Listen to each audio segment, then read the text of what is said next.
have -1 on one skill check. And that's athletics. Feel good about that. Let's hope you all make it to that amazing level 20 and not die. Okay. Now then, let me go ahead. Oh, wait. Where we last left off. The subgroup X of the Dragon Vanguard had departed from Snaga and Vicaris and traveled at the fork in the road. They traveled to the right, began traveling down a rocky mountain path that seemed to be leading out of the southern ridge and toward the town of Amblemere. And so after walking a bit, you see the figures of Snaga and Vicaris disappear into the mountains above, and you begin to walk down a very precarious and steep pathway that eventually begins to level off. The mountains on either side of you begin to shorten in height, and eventually you find yourself essentially beginning to train. Be accosted by trains. Trains surround you on all sides of the mountain. They begin running down the mountainside, and Roll for initiative. roll for initiative against Thomas the Tank Engine and his band of merry. Have you seen Skyrim? He's Yes. terrifying. Yes. Yes, I have. We would lose. Art of Oblivion is that? Well, let's keep chugging to Amblemere. Yeah. What in oblivion is that? Let's amble here. Good job, Amelia. You did it. Anyway. Okay, so as you are traveling out of the mountain pass, do you guys have any conversations with each other? I'd bring anything up? Share any information you know, that sort of thing. Just want to give you the chance to do that. Varys wants to ask Alucris if he knows anything about the town they're going to. The town of Amblemere. Naturally, I know all sorts of things because my master is from this town. Yeah, go ahead and just make a history check with advantage. See what you can All recall right now. Just off the top, well, just off the top of my head. Okay, yeah. Well, you know that Amblemere is where. Let's go ahead and.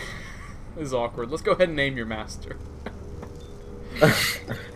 Name my master? I thought I had a name in my notes. Let me double check. Let me see. Hold on, that's not the right audio at all. That is not good. All right, hold on. How about this?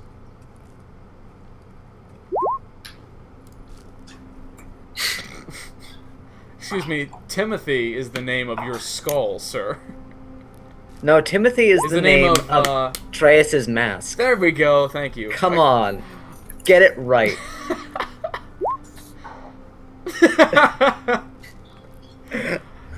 Okay.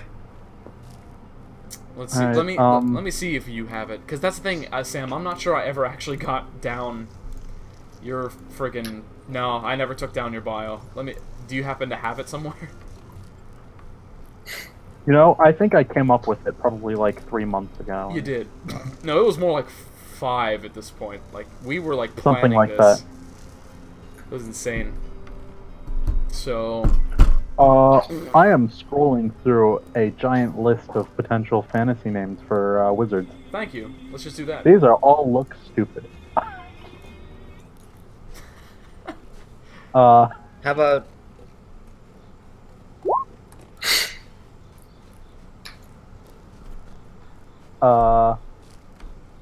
does that name work? Wait, let me see. Alright. You guys decide. I'll be right back. Okay, if he's gonna be right back, I'm gonna give a few more seconds on this. How about Craeus Tane?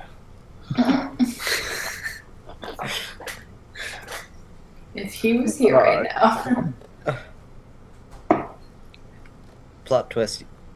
It is Timothy, the mask. Your master is...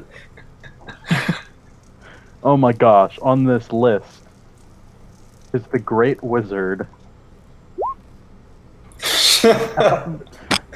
Thank you, list. That's very helpful. Shazam. Fresh from the 90s. Only 90s kids thanks. remember my Saruman, master. that's a good. Mm.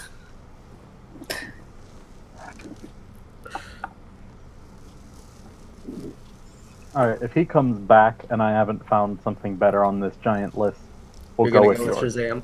Shazam. No, yeah, I'll go. You nodded. You have to do it. No. So we pick our feet. You're not supposed to. Oh, I'm not supposed to. So we're looking But I at just said, what do I we're do? looking at Theralus Shazam. Okay, let me just write that down.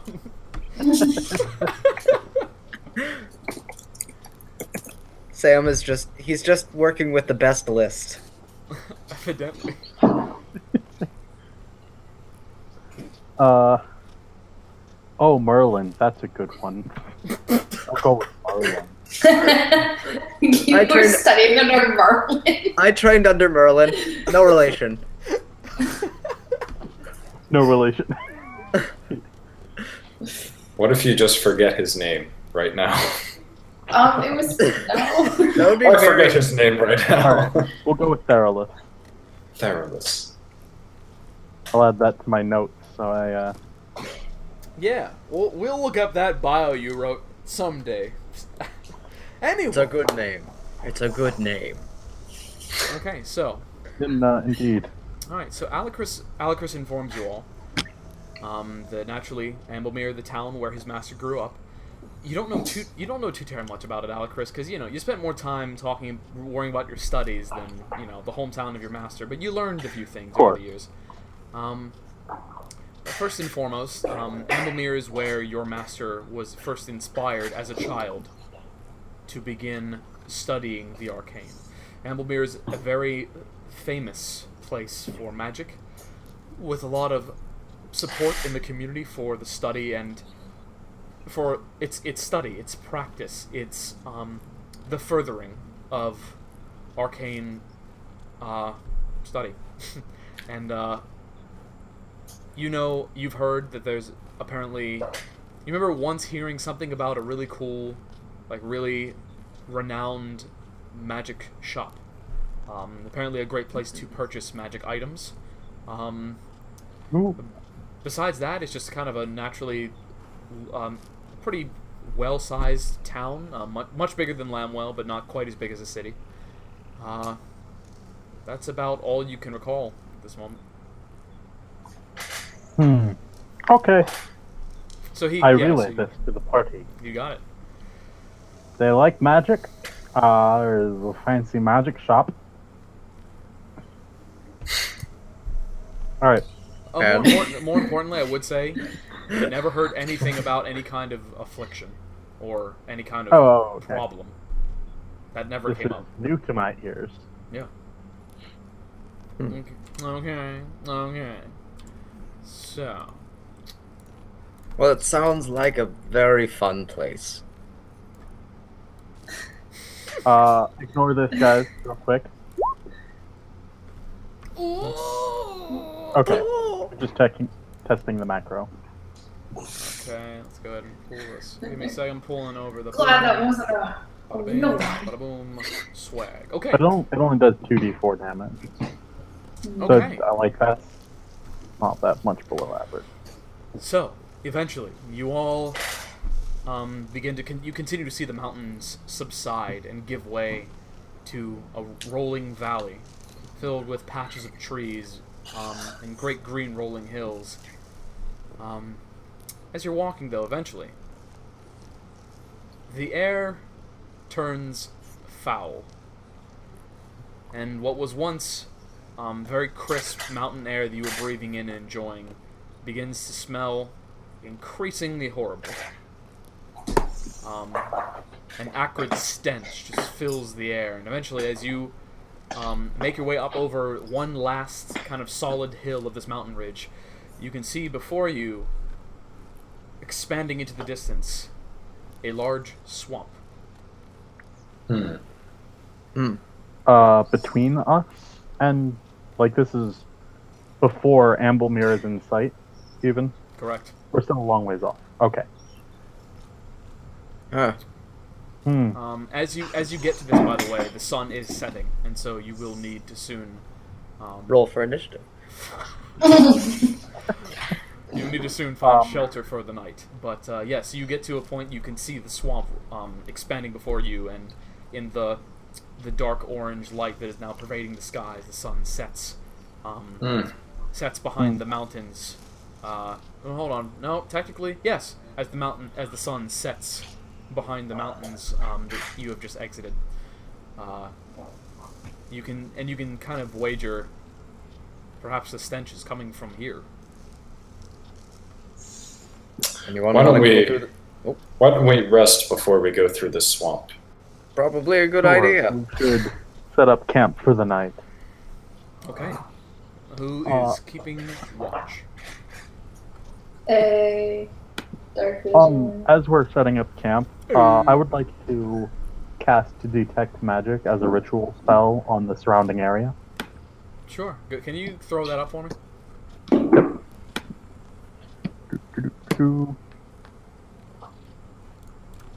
Can't bother. Did it pop up? It did not. Yeah. Cast as Aha. ritual. Within 30 feet of you. Okay. So yeah, you all set up camp for the night as the sun dips behind the mountain, behind the southern ridge. The area goes dark. You kind of find a nice little hovel in the side of a kind of like a rocky hillside, and set up camp. Can you describe the bad smell real quick? Like, is it sulfurous? Is it bad eggs? Is it? Go ahead and make a perception check. Is it onions? Is it onions? Are we near Shrek by chance? Oh, Garrus, I like onions.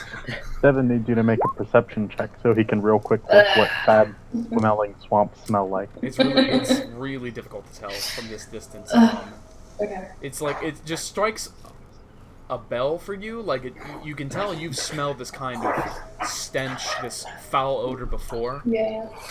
but you can't really tell what the specific cause is. It just definitely triggers memories for you of like, oh god. Triggered. Yeah, it triggers memories for you of like all the times you've ever had to smell something horrible and gag before, but like you can't really place it just yet. I just want to know if it was like natural bad odor, if it was like this is clearly out of place bad odor. Well, apparently at this point you have no idea. Yeah. Can Alright. I try? Can I try to see? Yes. Everyone roll. Oh, bears. Is that okay? That's with a -2. Nice. You whispering. It's not fair.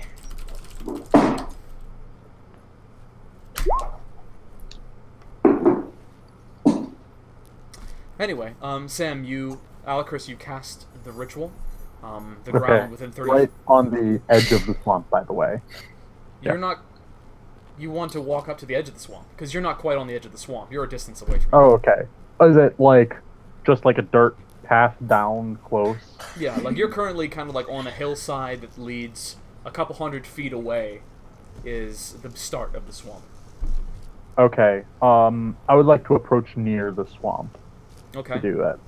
Okay. So that just close enough that my detect magic spell can reach just, a few feet into the swamp. Okay. Yeah. As you 'Cause approach, it's warm. the swamp, and I imagine you cast light to see where you're going. You walk up to Oh, the is edge. it foggy? Huh? Yeah, I cast light. Well, it's not just foggy. It's nighttime. Oh, okay, yeah. Alright, I didn't know how much time it passed. Yeah, because you guys set up camp, took you like, between 45 minutes to an hour to set up everything, get everything unpacked, etc. Oh, okay. You, Okay, got it. Yeah, you make your way to the edge of the swamp, and the odor just starts getting stronger and stronger as you approach. As you eventually get to its edge, you can see as the landscape turns from the bright green to the very dark, miry colors of a swamp. Go ahead and make a perception check for me. And Okay. as you do that, I will say you're casting the ritual, and within 30 feet of you, the ground begins to glow a dull blue. And as you cast for a second, you feel almost nothing.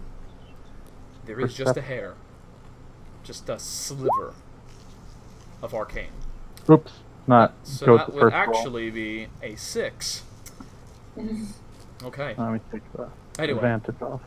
Yeah. Anyway, so yeah, so you can just feel a hair of magical presence. It's almost no greater than what is normally present in the world, you know, the world's connection with the arcane weave, but there is just the slightest splinter. But that's all you can tell. Right.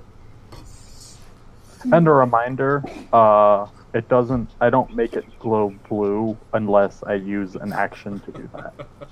I meant like kind of like a boonk, and that's it. Oh, okay. Like a dull little pulse. Oh, I see. My apologies, senpai. Anyway, Not just me. okay. Do you do anything further, or do you just return to camp? I return to camp Okay. and let the party know that something feels off. There seems to be a very faint magical presence about the swamp, but I can barely feel it. Oh god, it smells and it's magical. It could be nothing. It's probably nothing, but be wary when we enter. Okay. So you all set up post for the night then? Mm-hmm. Okay. Your shifts pass without incident. You hear the nature unfurling around you, but it's kind of really hard to sleep with the stench, but you're able to kind of wrap cloths around your faces to get through the night. Okay. With that, you all awake in the morning as the sun is rising across the swamp far in the distance, and shining over the valley that expands in front of you. You have ample daylight. Do you proceed? We have to go through the swamp? The We road, can't go... The road leads through the swamp, yes. Why would a road lead through the swamp? Like, okay. Yeah, I'm wondering, like, is this God, dollars. like a clear, defined, like, solid road, or is this like murky, soft ground beneath our feet kind of road? Make a perception check.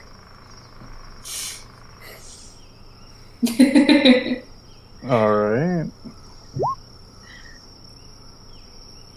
Yay!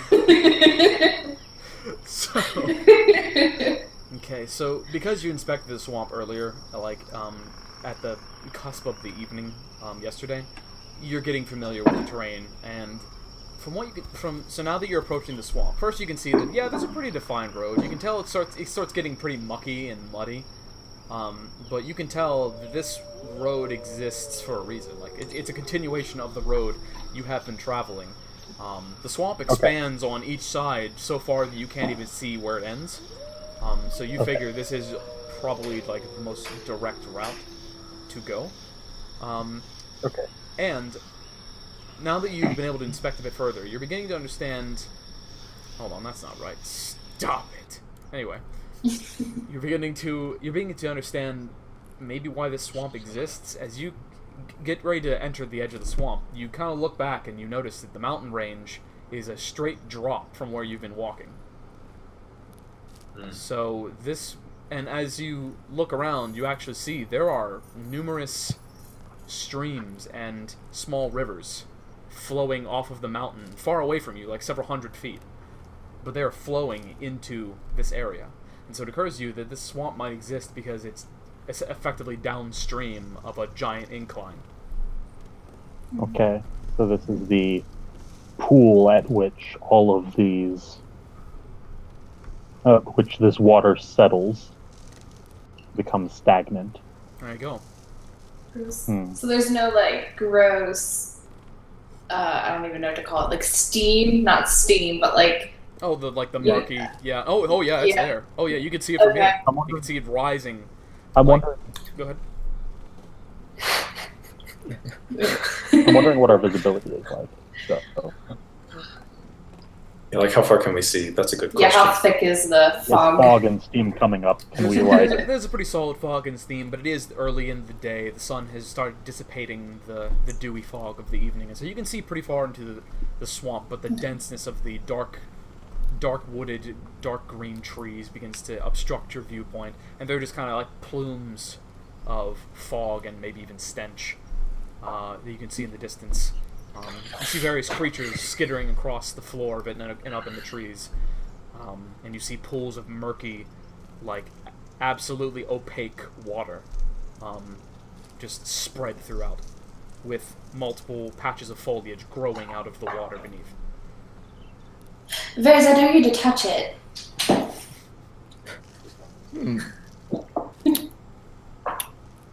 Well, Well, we might as well go through.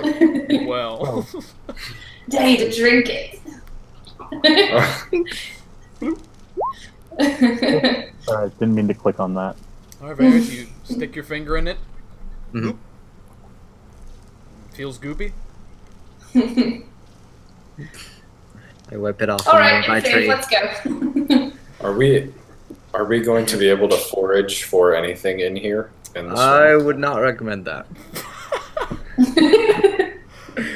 All right, yeah, Ferris. you can certainly try. Okay, well, we might as well go through. Let's take it nice and slow so we don't lose the cart. Mm-hmm.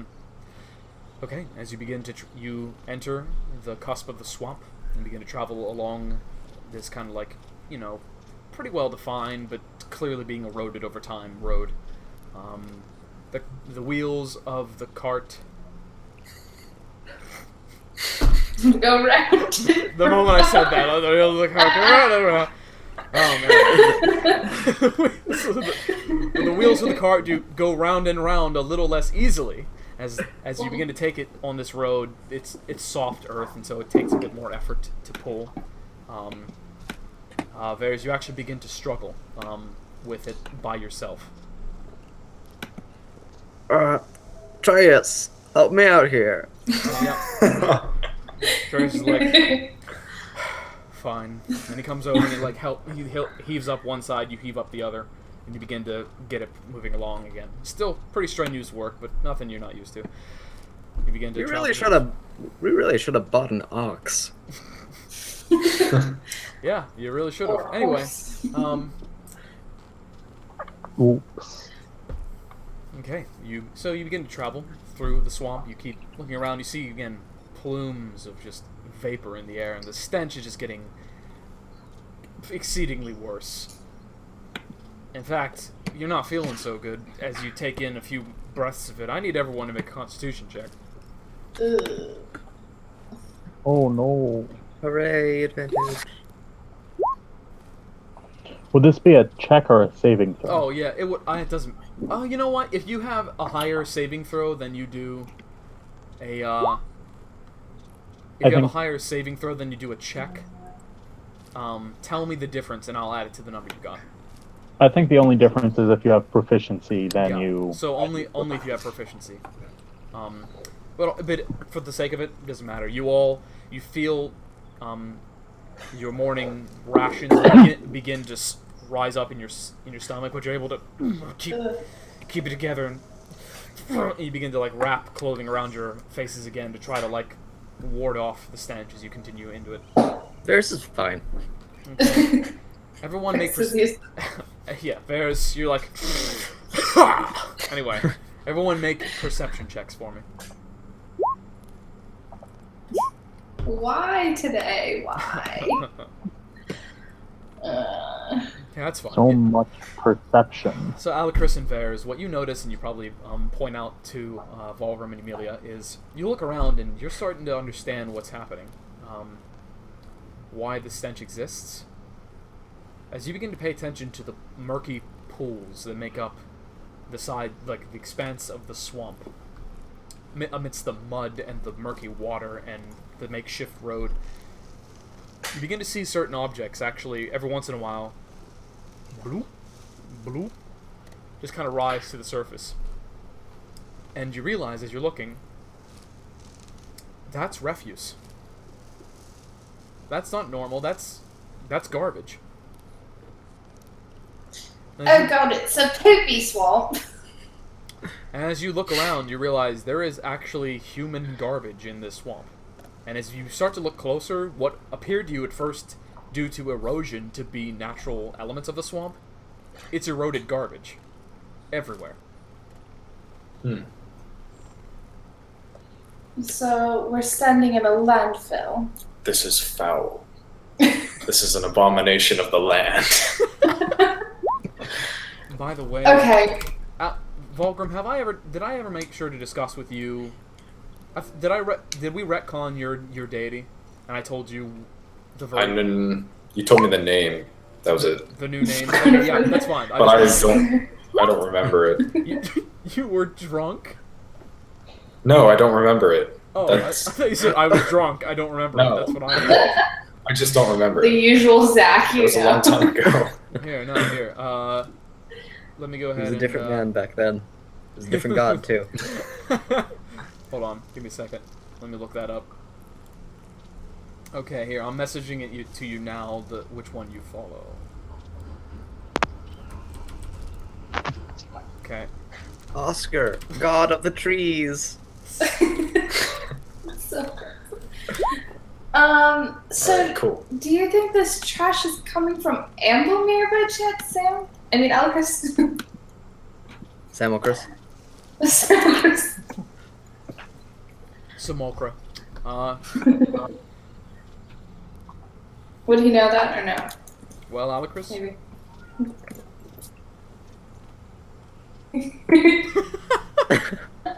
Alicris! A little smile. Did you Yeah, hear? sorry. Voice cut out. The sound cut out for a second. Oh, okay. Alright. Oh, okay. Yumilia asked Alicris if there's a chance that this refuse that's filling this swamp is coming from Emblemere. I hope not. Based on the I will say, hold on here. Let's do this. Is there any of this garbage that can be identified in some way? Like, is there anything among it that might indicate it? That, You like, can go ahead and make an investigation check. Devin, are there any animals nearby? I'm gonna investigate this here garbage. Just a little poop fish. Fall in the there's some, garbage. yeah, as you look around, Yumilia, you can find crayfish, shrimp, tadpoles surrounding Anything like in the trees or the ground? snakes. No tadpoles. Snakes. I Um, could talk to a Guys. snake. We're in a swamp. Wait, talk to animals. Is it just one animal? Or is it one animal? Is it all animals or one animal? throw Hold up the on. spell and let's read it. Anyway, Alicris, you can't really tell where this garbage comes from. It's because, I mean, largely the garbage is eroded, and it's just there's a Okay. lot of it though. That's what you can tell with beasts. Yeah, once you cast this, Oh, okay. once you cast this, you Amblemere can- is like a moderately sized town, right? Like it's almost like a small city, right? Or is it a large? It's getting like, close, but it's more of just a large town from what you can remember Yeah. hearing. It's Okay. ample sized. it's There you go. never mind. Okay, so Aaron, do you cast this? Yeah, I'll cast it and Okay. grab a little snake crawling on by. Grab it. Go, I'll approach Yep, it. You all watch as. So a few notes I just wanted to cover. As you guys have been walking here, Vulgrim looks noticeably disturbed, and is like, Yes, I'm brooding. Poor I'm brooding. baby. he's pissed. Anyway, so you all watch as Yumilia actually, you watch as her. Oh, by the way, we never discussed this, Aaron. What would you like your spells to look like? What does that mean?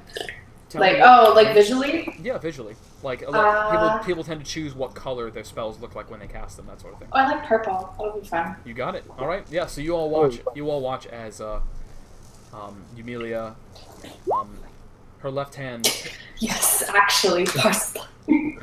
her left Sorry. hand, kind of lights with a purple flame, and as she touches her throat, you see it glow bright for a second and then fade. You then watch her without fear, walk over to the nearest snake and grab it by its head, and then just hold it up to her. And it's start like petting it, and like all of a sudden you start hearing her go.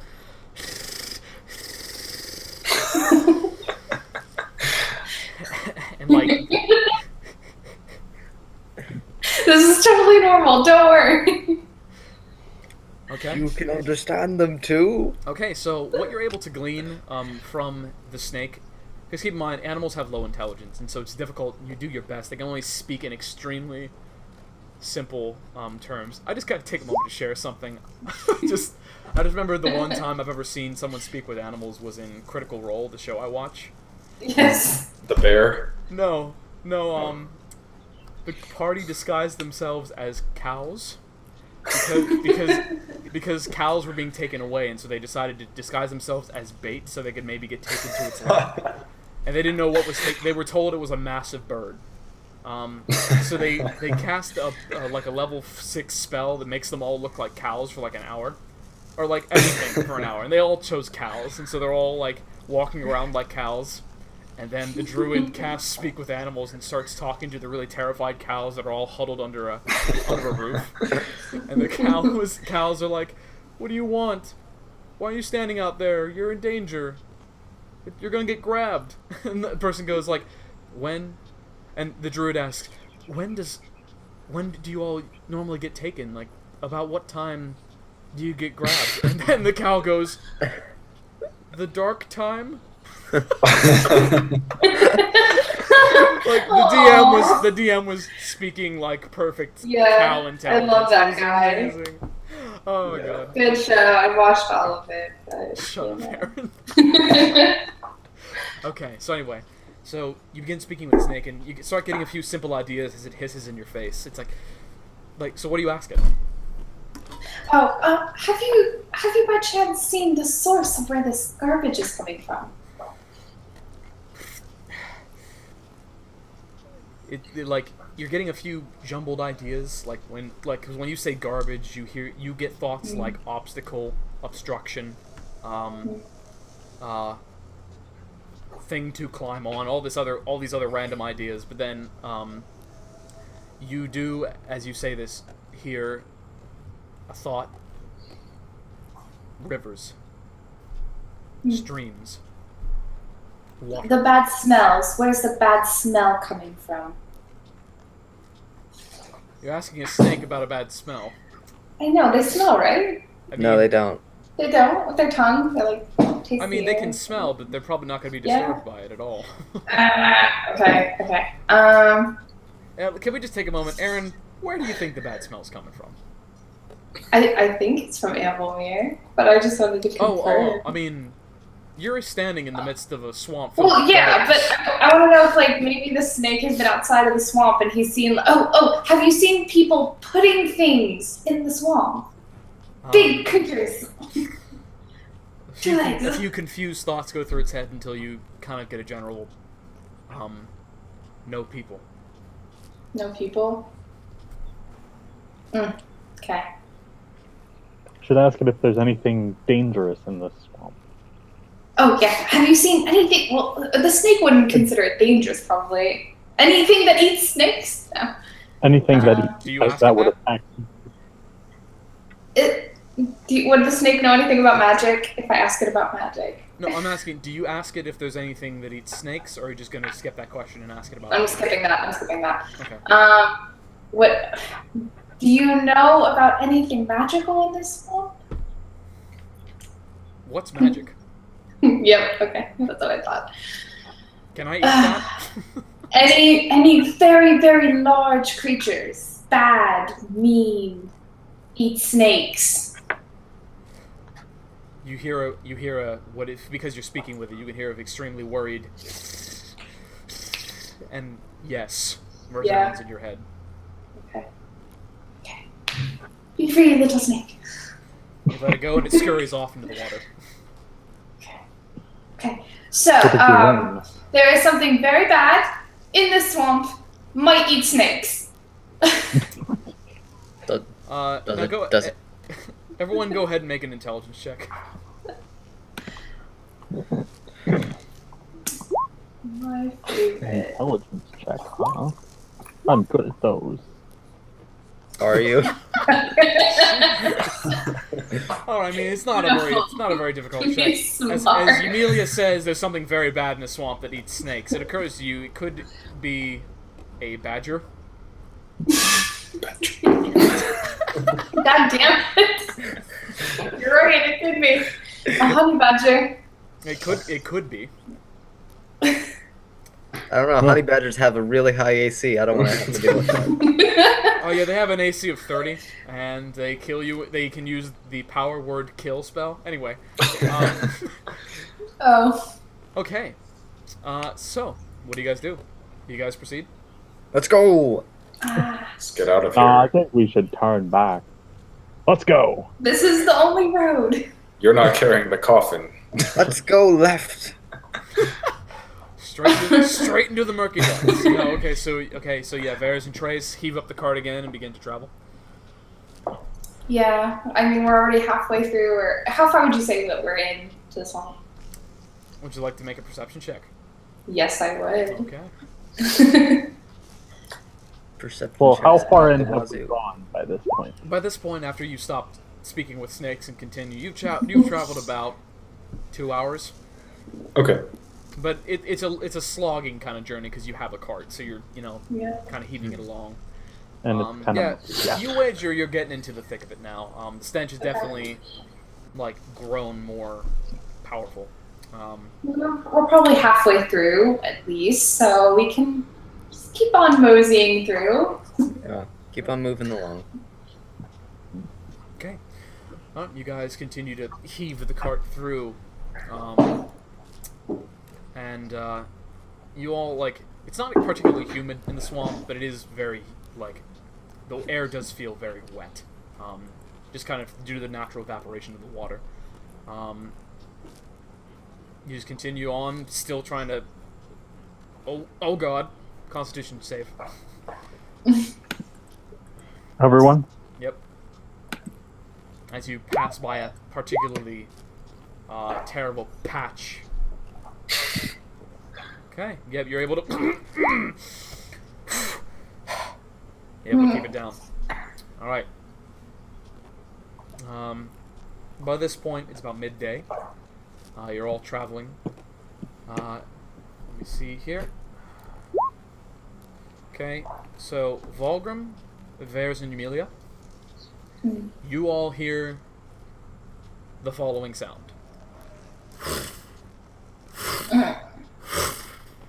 From high Good above. horsey.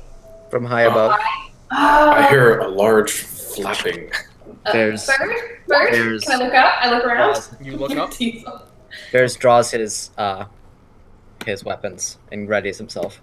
Okay, as this happens, as you all notice it, Trace also looking up in the sky, you all set the cart down and kind of draw some weapons, get ready just in case anything should appear. All of a sudden, and the sound is gone. Sorry, that was a weird voice. Can I cast this quick? Spin one.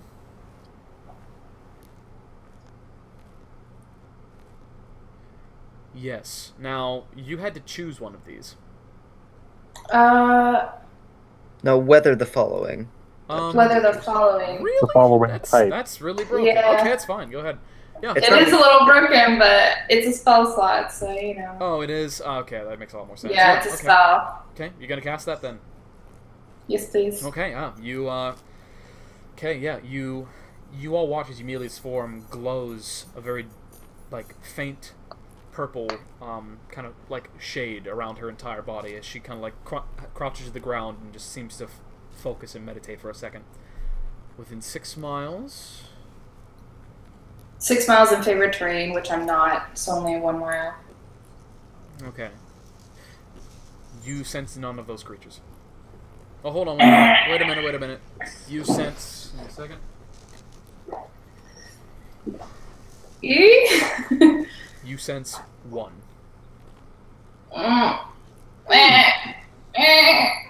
There's something large and not good, and it's within a mile of us. And it probably eats snakes. And it probably eats snakes. Can me move this cart any faster. Does she know like what type? I don't know type or number. No, you don't Wait. know locate. I believe you should know the type. I think yeah. Yeah, I think she should know the type, but she shouldn't know how many. See, I think as a DM role, I'm going to say she can only do that when she's Okay. in her favorite terrain. What I will say, automatically, go ahead and make an Arcana check, because what you're using is a spell.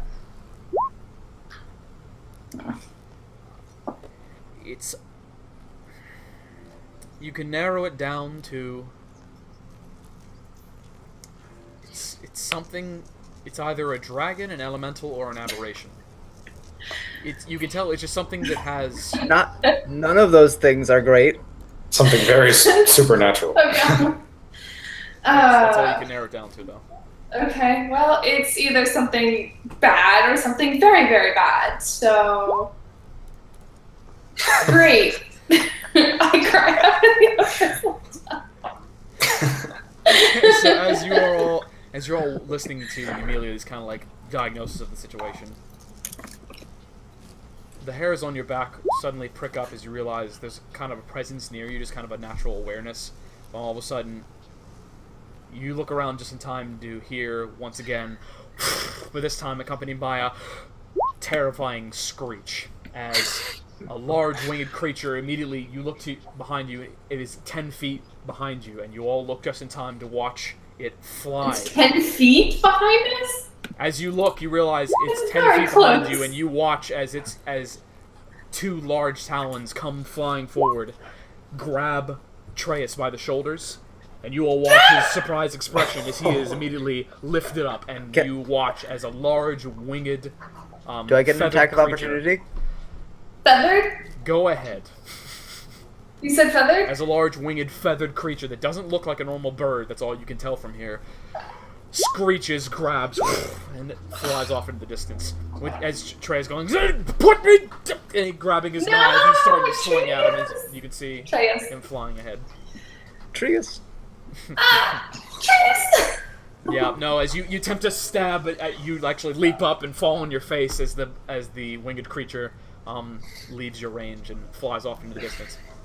Oh, okay, wait, one more thing. I'm gonna cast Hunter's Mark on it before it goes, and I'm gonna track it. Okay, you got it. That's all my spells, okay. Okay, but- you all watch as Cool. Amelia holds her hand up and her hand glows purple, and you see her eyes change into a purple iris for a second before fading. You can now sense the creature's presence, and as it flies into the distance. Ah, okay. We should gotta get get into. We need to get into town so that we can set this down and go get Treyas. This one will last me an hour, so if it's I agree. not gonna take We us should an find hour a to get place. out of the swamp. We must save our friend, but we cannot do this while burdened. Let's find the body in the swamp Regrettably, again. my master will once more have to wait. Do you really want to leave him here in the middle of the swamp? No, I mean, when we get to town, we should. Like, I was agreeing Oh. with your plan. Oh, okay. Ah, yeah. Well, Then everybody should pitch in so we can get there faster. With pulling, Yes, with the pulling and pushing. sure. agreed. I am short and I have good leverage, so I'm gonna push. Okay, you all begin to push through. What Okay. All right. exactly was this creature? Like, You can't tell. It was not a bird, but it was a large winged creature. You couldn't tell from the distance how fast everything happened. It was really hard to tell. But what you can see, it looked like it had 4 legs. It was a garbage dragon. Oh, mutation from the from the No, based on your like a primeval- hybrid. Oh, based on your Yeah. primeval awareness, go ahead and make me a perception check real quick. Perception. Why today? Why? Don't Okay. you have extra perception checks since you're Hunter's Mark? Ah. Uh-huh. Yeah, you get to Yeah, roll get- again. Look at that. Yeah. Volgrim with the Thanks, save. friend. Oh! Yeah! That is not the creature you detected earlier. That's oh no! That is not. That creature was that was a natural creature. Nothing. It was not what you detected earlier. Oh, Great. great. Okay. We should still be on our lookout. Can I do one more check to see in which direction he went? So if we come back to this point in the swamp, I can say like he went east or west or. I mean, you can Something. you can attempt to from this point in the swamp, but you don't even know if you're halfway through yet. So you'd have to literally find your way back to this point, and then refer Okay. to the direction. And how far can we see out of the swamp? Like, is it thick? Did It's it extreme- go it's extreme. fly up? It's extremely thick. You can't see anything.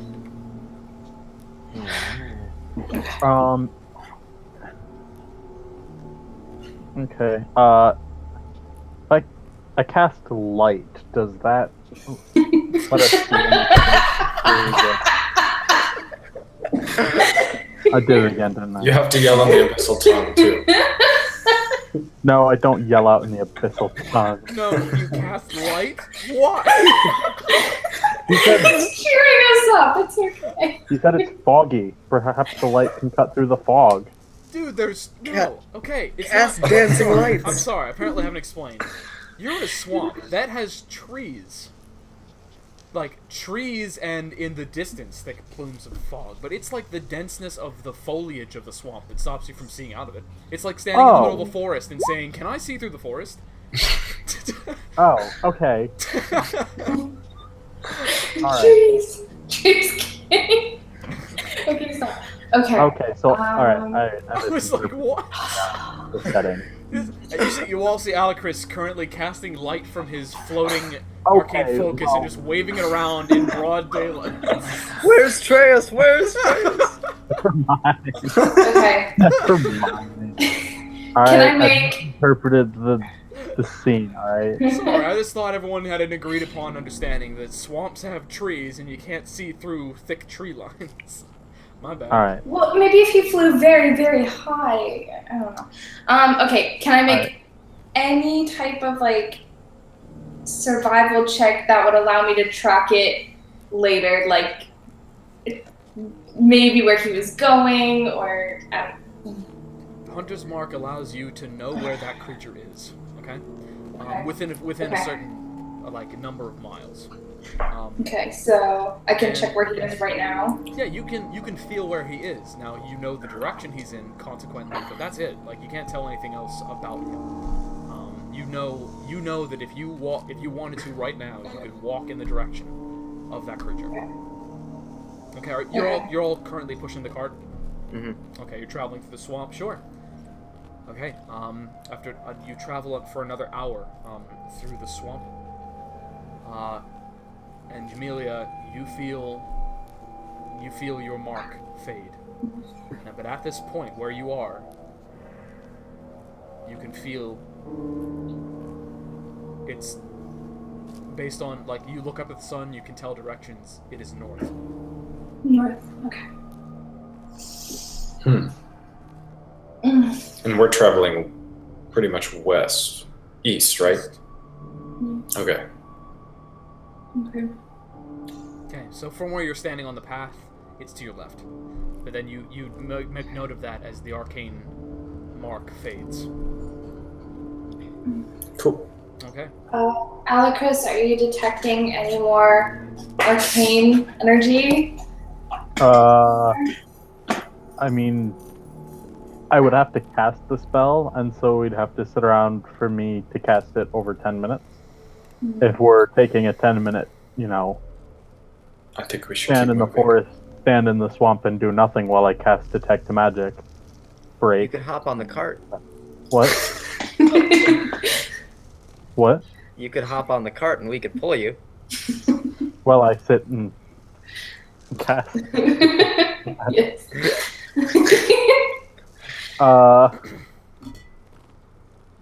I mean, if you want, sure. Let's do it. Okay. Okay, so Alacris is sitting on the cart while you guys pull it, and he's casting this ritual. Mhm. Yes. Okay. As you.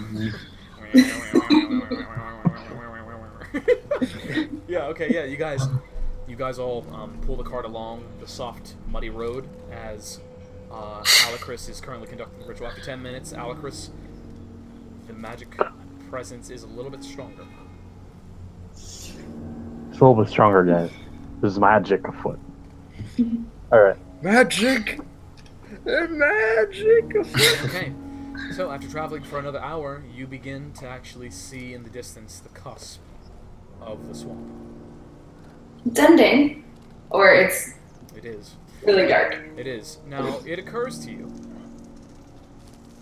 You are currently leaving the swamp to drop off the cart, obviously. But Therese was taken 2 hours ago.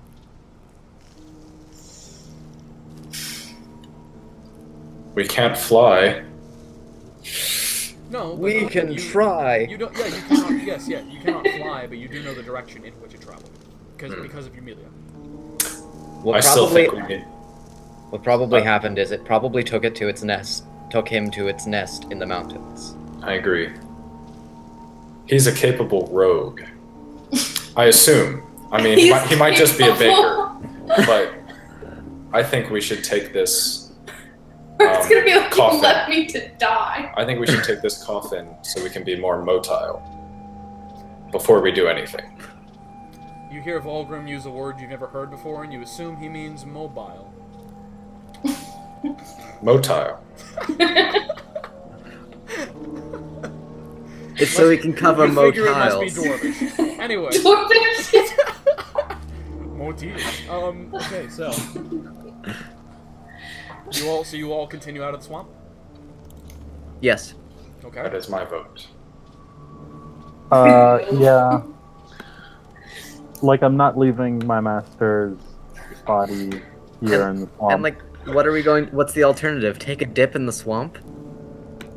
Like, Climb to the tallest trees? And have that weird scene from the second Hobbit movie? The one that was like the only scene? That was from the actual... Oh! An It's actual not. different... It's not what he meant. It's not what he meant. Let's see here. Exhibiting or capable of movement. What do you know? Uh-huh, I'm sure. Anyway. I'm gonna call that as a lucky guess. Perhaps. Anyway, okay, so you guys continue out of the swamp then. Mm-hmm. Okay. Yes. It takes another 30 minutes of traveling before you can see the natural kind of mucky territory of the swamp kind of subside back into a regular valley. And it takes another 30 minutes before you see in the distance a town expanding to the left and to the right. Alicris. Is that it? Show me Is the there a way. sign on the road? Is it yeah, little there's some arrow? indication that this is in Yeah, fact... eventually, after traveling for another 5 minutes, you find a little wooden post and a rickety old sign that has Annabelmere painted on it. Is it on the ground or is it on the stick? No, this one's attached. Okay. Oh, okay, good. So, Alicris, do we just dig a hole? Well, yeah, I'm Get wondering tripped about up. that. Because I hadn't anticipated that we would get here and immediately find a way to store him. I was going to investigate the town to see if there was anyone who knew him who would be able to arrange some sort of ceremony or proper burial here. Someone in the town who knows the town Well, he will to organize that sort of thing. He'll be But I great didn't know we were fertilizer just for the gonna earth. dump him right away and leave. Way to Cold. just go ahead and be that way, Valgrim. Yeah, Vulgar. He likes plants. Okay. wish. So So what do you guys do? Well, we should go in the town. yeah, so let's enter into the town. We should probably pick up some supplies too. Yeah, I was gonna say our first stop should be an inn or a tavern. If we can rent a room, then we can drop this off in that room and go from there. My friend here would like a room for the next couple days. He likes to sleep in coffins, don't worry. He's fine. He's very tired. I agree with Sleeps you. like the dead. Okay. No, I agree with you. I'm Not just like making. these guys. It's not like they have giant like lockers. Right, I know. It's not Dead like body there's lockers. storage, like We should go- long-term storage we should- facilities we can rent out. Yeah, we should go to the inn and get a room for it. I agree. It's not like this is- And also probably for us, in case we're going to be staying here for a while. Yeah, get acquainted. Okay, so you all proceed. Yeah. You enter the town. You see sprawling buildings on either side. Just keep expanding into the distance. This is new. It's unlike Lamwa. You can't actually see where the town ends just yet. Is it a walled town, or is it... Nope. It's on a walled town. You can see by the picture depicts it pretty well. The buildings are all like multi-storied, larger, better, more well made. You all proceed to travel into the town, and as you get there, the main pathway you're following actually forks off, and you see right in front of you is actually kind of like this rocky diocese, like a hill, upon which like a bunch of different houses and shops are placed as the road winds around it. I imagine you guys are going to search for an inn. Yeah. Yes. Okay, everyone make an investigation check.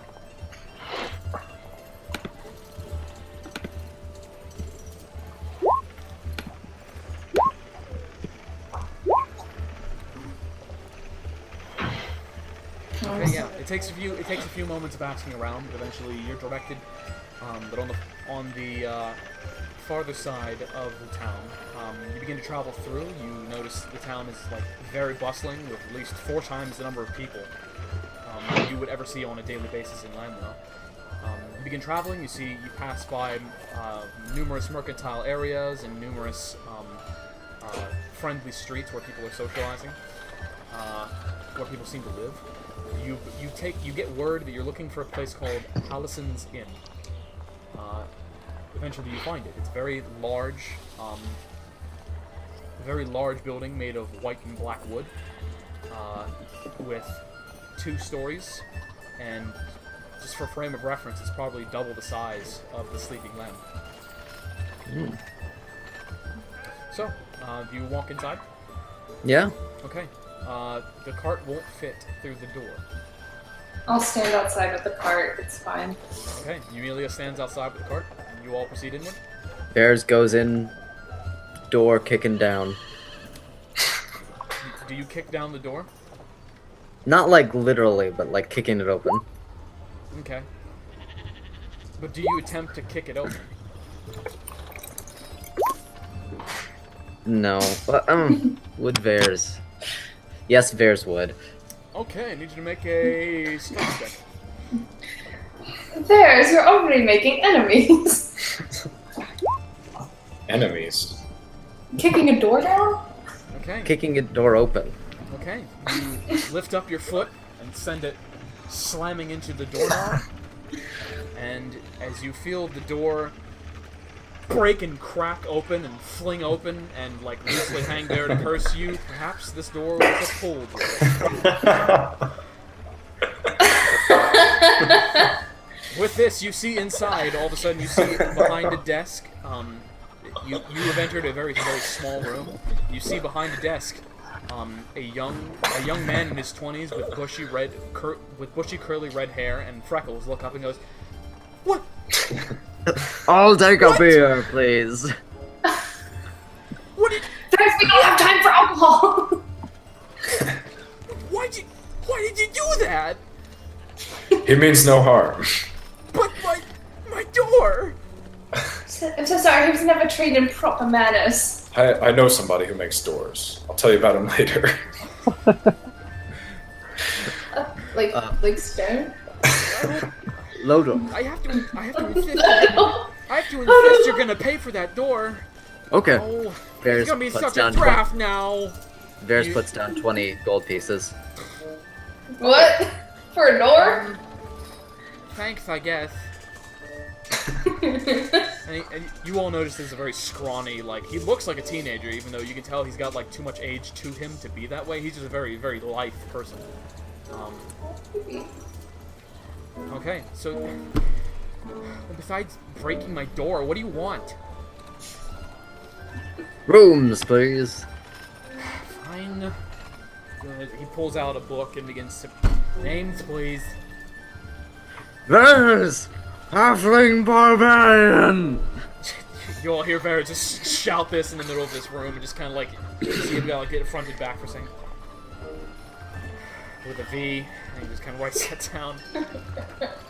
He takes all your names. He goes, "Oh, hold on. What does he go? What does he say? Actually, I don't need a room. I don't need a What room. does he say? He says, okay. Okay, that'll be... How long do you plan on staying?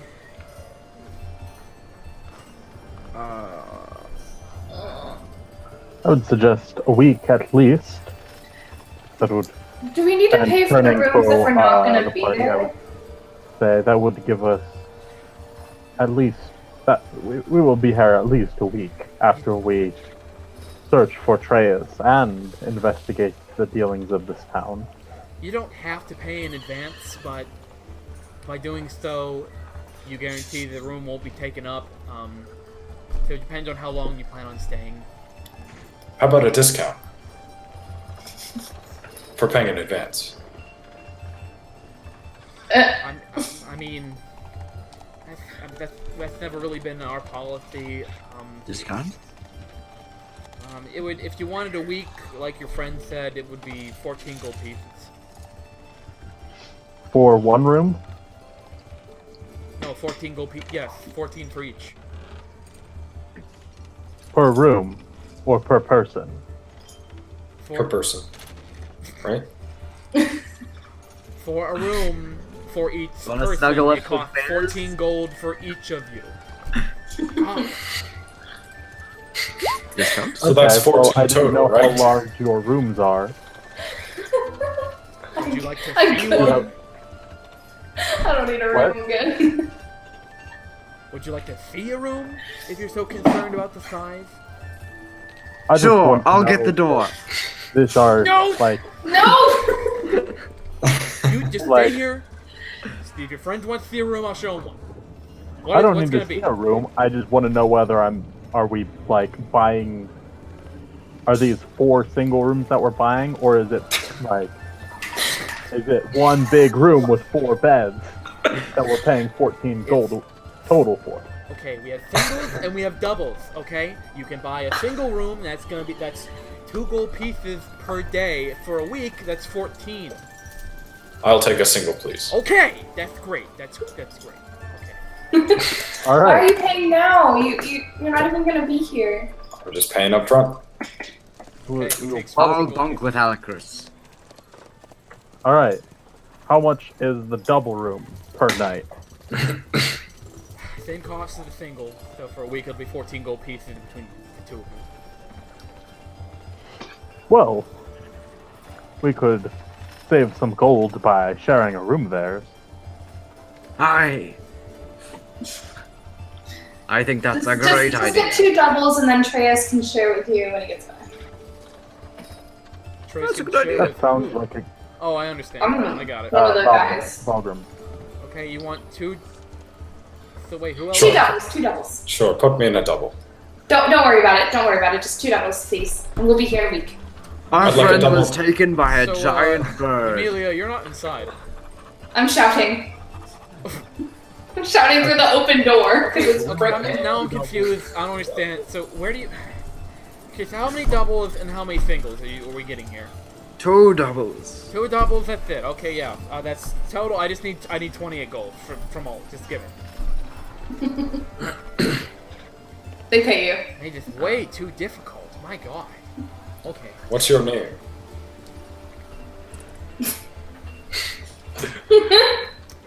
My name's Felmer. What? With an S? Hello, The Or S or or- T? Falmer. Oh, Okay. Falmer. Falmer. I see. Falmer Harrison, welcome to the Harrison. It's nice to hear you, Falmer. Yeah, great. So, do you need any other accommodations, or is the room set? That's it? You good? Ale. Oh, we don't sell alcohol here. Oh, do you have storage? Alacris We'll see does Fair's one of just those- like, "Ew," in his face. He's like, we don't have any. Okay. Alacris does one of those things where he looks off into the middle of the nowhere, like he's looking at the camera, like they do in the office. He's being edgy. Okay. Do you have space for storage? What do you need it for? Oh, I don't know, like large backpacks, weapons, mayhaps a dead body. The last one's just a joke, but if you needed room, would you have it? by chance? I mean, I guess I can Alacris keep, if you got glares at something pretty Emilia. large, I can keep it in the back. That would be Would you wonderful. Guard it with your Would that be an life. additional cost? You will see Fair's just like leaning over the counter, and he's like, yeah, sure, I just, yeah, it would be in it, yes, it would. That's gonna, storage cost, that's, gonna run ya an additional 30 gold pieces, I'm afraid. I ain't paying that. For the week. Is that in your official policy? For the week, yes. May I see that in your book where that's written? Oh no, this is just a book. This is just a ledger of the attendance. That's all this is. The policies aren't officially written down anywhere. So you're Well, then it telling doesn't me sound like a are policy. Quite as much. I'll have you know these Store are a the box policies for that a my week. father set in place when he opened Hallison's Inn. Okay, but you're telling me it costs twice as much to store a box My father in used to. storage than Ah. it does for a room for a week. Are you attempting to make a roll right now? Yes. Okay. I'm just like questioning his rationale. Like, Well, we could just keep it in our room. yeah, I think I'll just keep it in the room. Never mind then. You do whatever you want. Roll Anything my else? eyes at this guy. Where Alright, can we find ale? There's not the problem right now. There's a tavern on the other side of town. It's called the Running Ram. You can just get it there. Are you Alright, familiar with a giant bird? What are you talking about? One of our friends was taken by a giant bird. I don't think it was a bird, Varys. It had 4 legs. Can you get your hopped up friend and get out of here if you're not going to? Yeah, yes, we're leaving. We're have leaving. we should probably pay him. Are we each just gonna pay up 7 gold? I Yeah. paid 14. Oh well. You paid 14. Okay, yeah. So you're not making me Okay, pay anything very then? I already paid. Okay. What did you pay? 14? Yeah. Oh, okay. Alright. Well, that's good then. Okay. What do you all do now? Let's take the coffin up to our room. Emilia, why aren't you getting a room? I don't like to sleep inside. It's very uncomfortable. Okay. Would we know that elves don't really have to sleep? It's like they just have to meditate You can briefly. make a nature check if you'd like. I mean, because I mean, we've been with her for. Oh well, then sometime. you've seen her. Theirs would know this. If that was. Yep, you're right. Okay, cool. So yeah, so she doesn't. Anyway, so you guys gonna you heave the coffin off the cart? Yeah. Yeah. Okay. Yeah, sure. Okay, your rooms are upstairs. I need Alacris and Varys to make strength checks. Oh bother.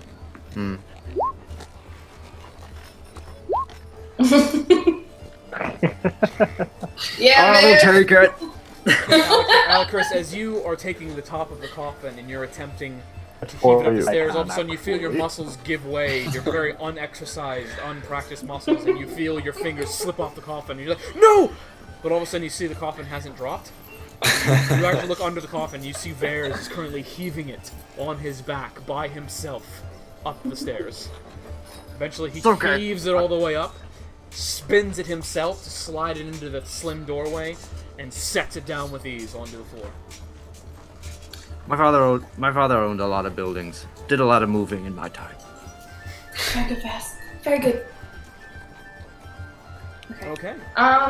He said the nearest tavern is where, and we can get, like, supplies there. He didn't say anything about supplies. He said you can get ale at the Running Ram. Can I ask him quick where to get supplies? Like, health potions or, general, that stuff. I think. There's a general goods store. It's about a block down from the tavern. It's, Theri. Theri owns that one. Can you spell that for me? Why? I already said it. It's Theri. Sherry? No. With Theri. Theri? Yeah, like Theri? Theri. With a TH? Yeah, can you spell? Apparently I can. Yeah. She spent a lot of time in the wilderness. She's not used to these kind of things. Yeah, I apparently. apologize. Yeah, so the place is called Theri's Goods. Alright, that's where you can get some stuff. Theri's good. Theri's Goods. Wonderful. Also- Thank you. I have heard of a particular magical store that exists here in Abomir. What is the name of this store? Do you know? And where could I find it? You all see him, like, as you're speaking with him, as you say that, his face kind of darkens a bit. We don't have those anymore. What was that? We just don't have them anymore. Nobody tell him about the coffin and who's inside of it. And you can see What happened? his face has grown increasingly dark as he says that. And you can see there's a hint of hurt in it. What happened? I sold you your rooms. Go get your stuff. Have a good day. And he turns around and walks into the back of the inn. We should go to the Someone's being grumpy. tavern. We Ale should. has a way of loosening people up. We might be able to get more information. Seems In the middle of the likely. day. It's 5 o'clock somewhere. Okay, are you guys going to the tavern then? I want to go to Fairies. There he is. Yeah. We should go to the store first. Yeah. No need to split the party. Especially when there's no call for it. Besides, I don't want you to find some cool thing at the store without me there. Oh, I have this staff. Next time we rest, I should try to attune to that. I completely forgot about that. Can we take a quick bathroom break? Yes. Okay. Alright.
So I'm going to an amusement park called Cedar Point tomorrow. Wait, isn't Cedar Point near me? No. Oh wait, no, we discussed this already. Yeah, You're it's doing that insane. tomorrow. Yeah, never mind. And I looked it up. It's received the award for best amusement park in the world for 16 consecutive years. Like, My God, that's insane. yeah, Where is Cedar Point again? Sandusky, Ohio. Like, it's right on Lake I Erie. remember that. Yep, I remember you talking to me about this.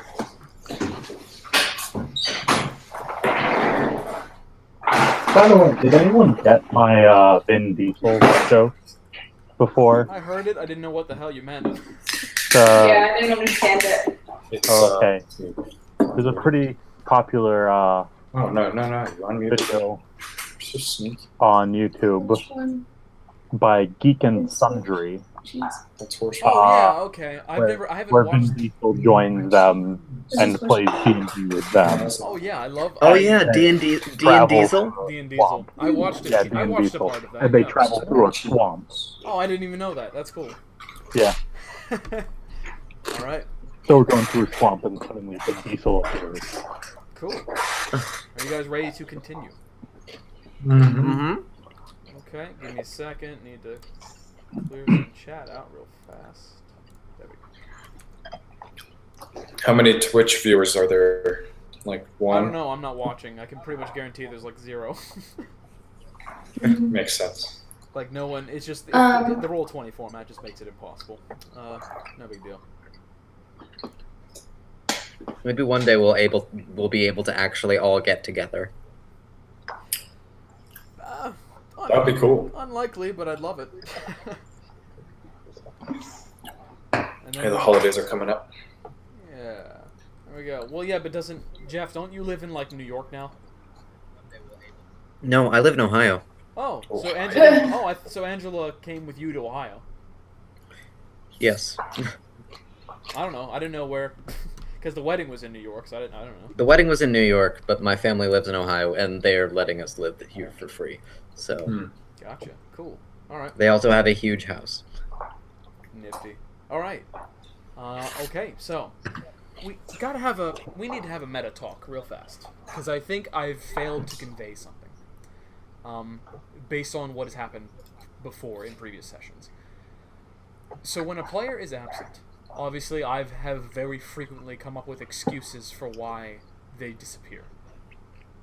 And I feel like when you entered that in this particular session, you thought, that's all he's doing.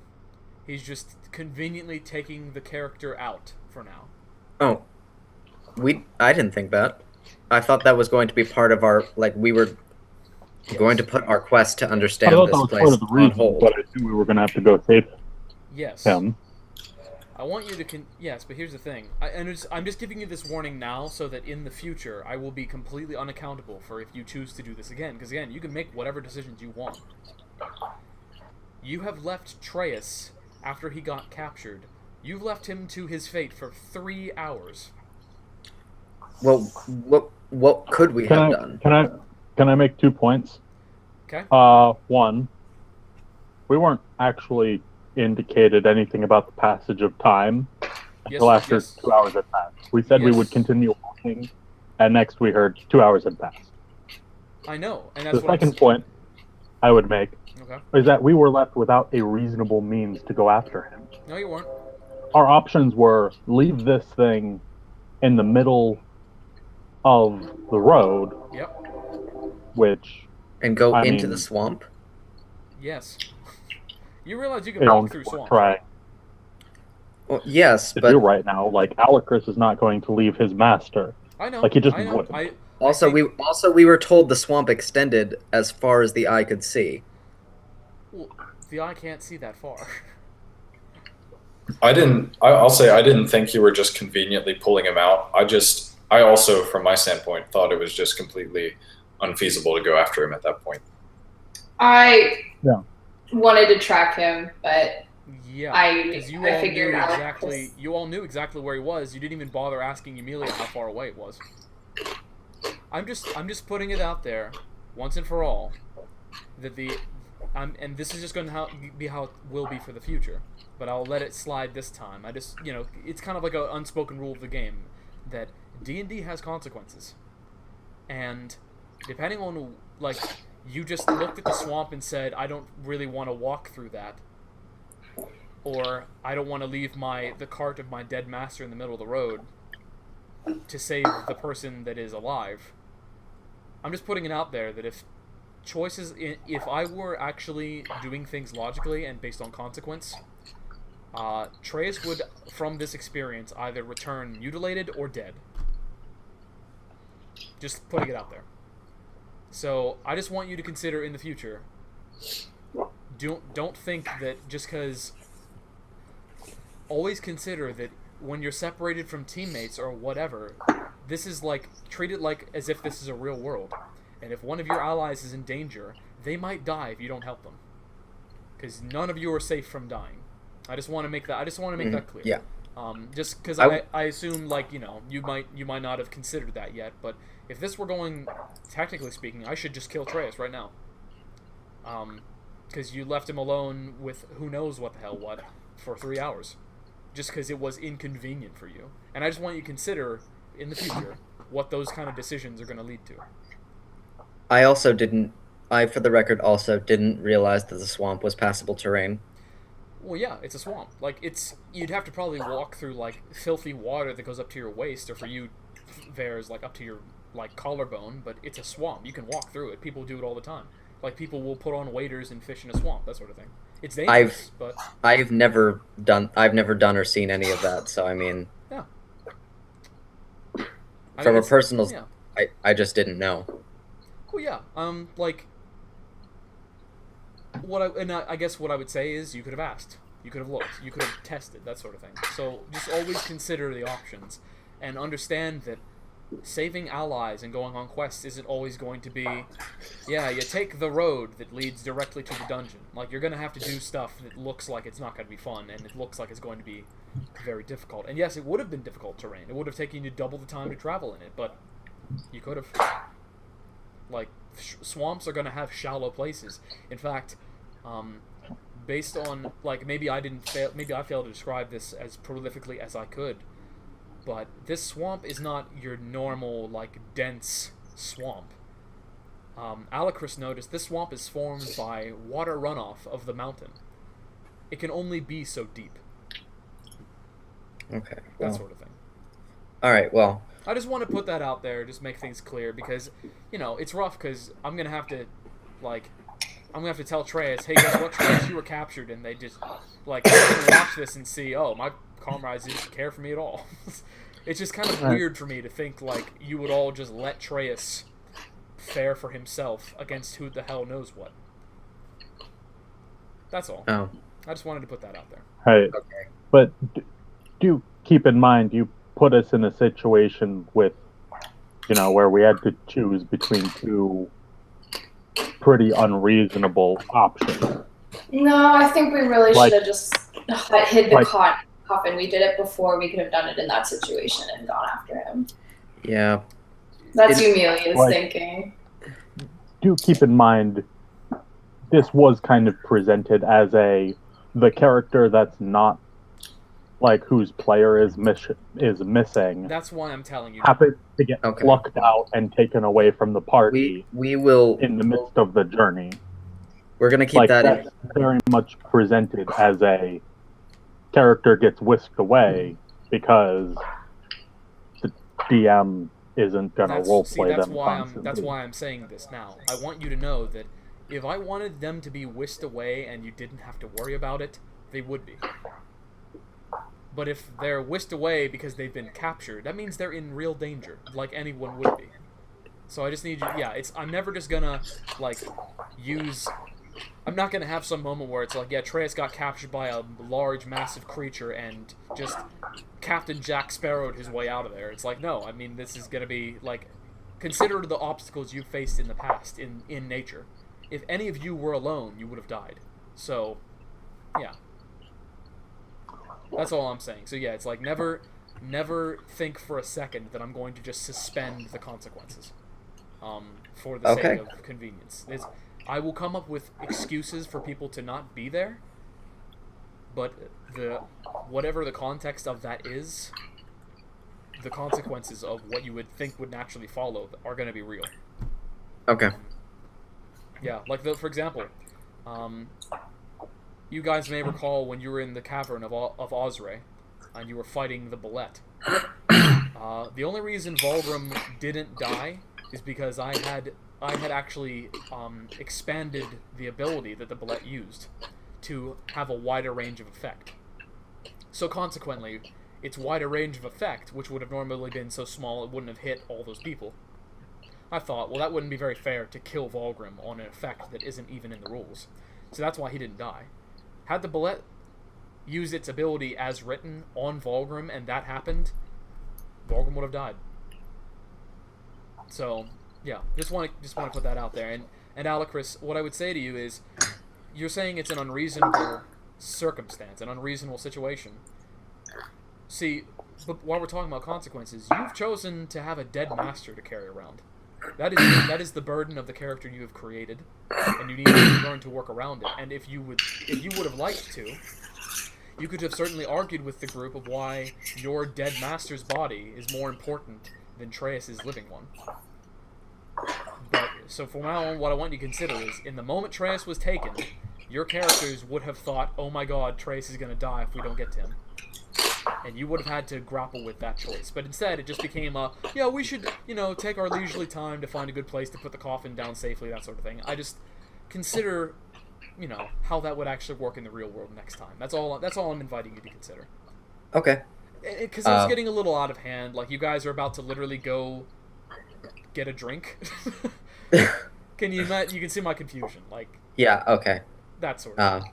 I don't want to railroad you. I just want to let you know from now on, I will never railroad you. You can do whatever you want, but if you leave someone to die, they will die. Okay.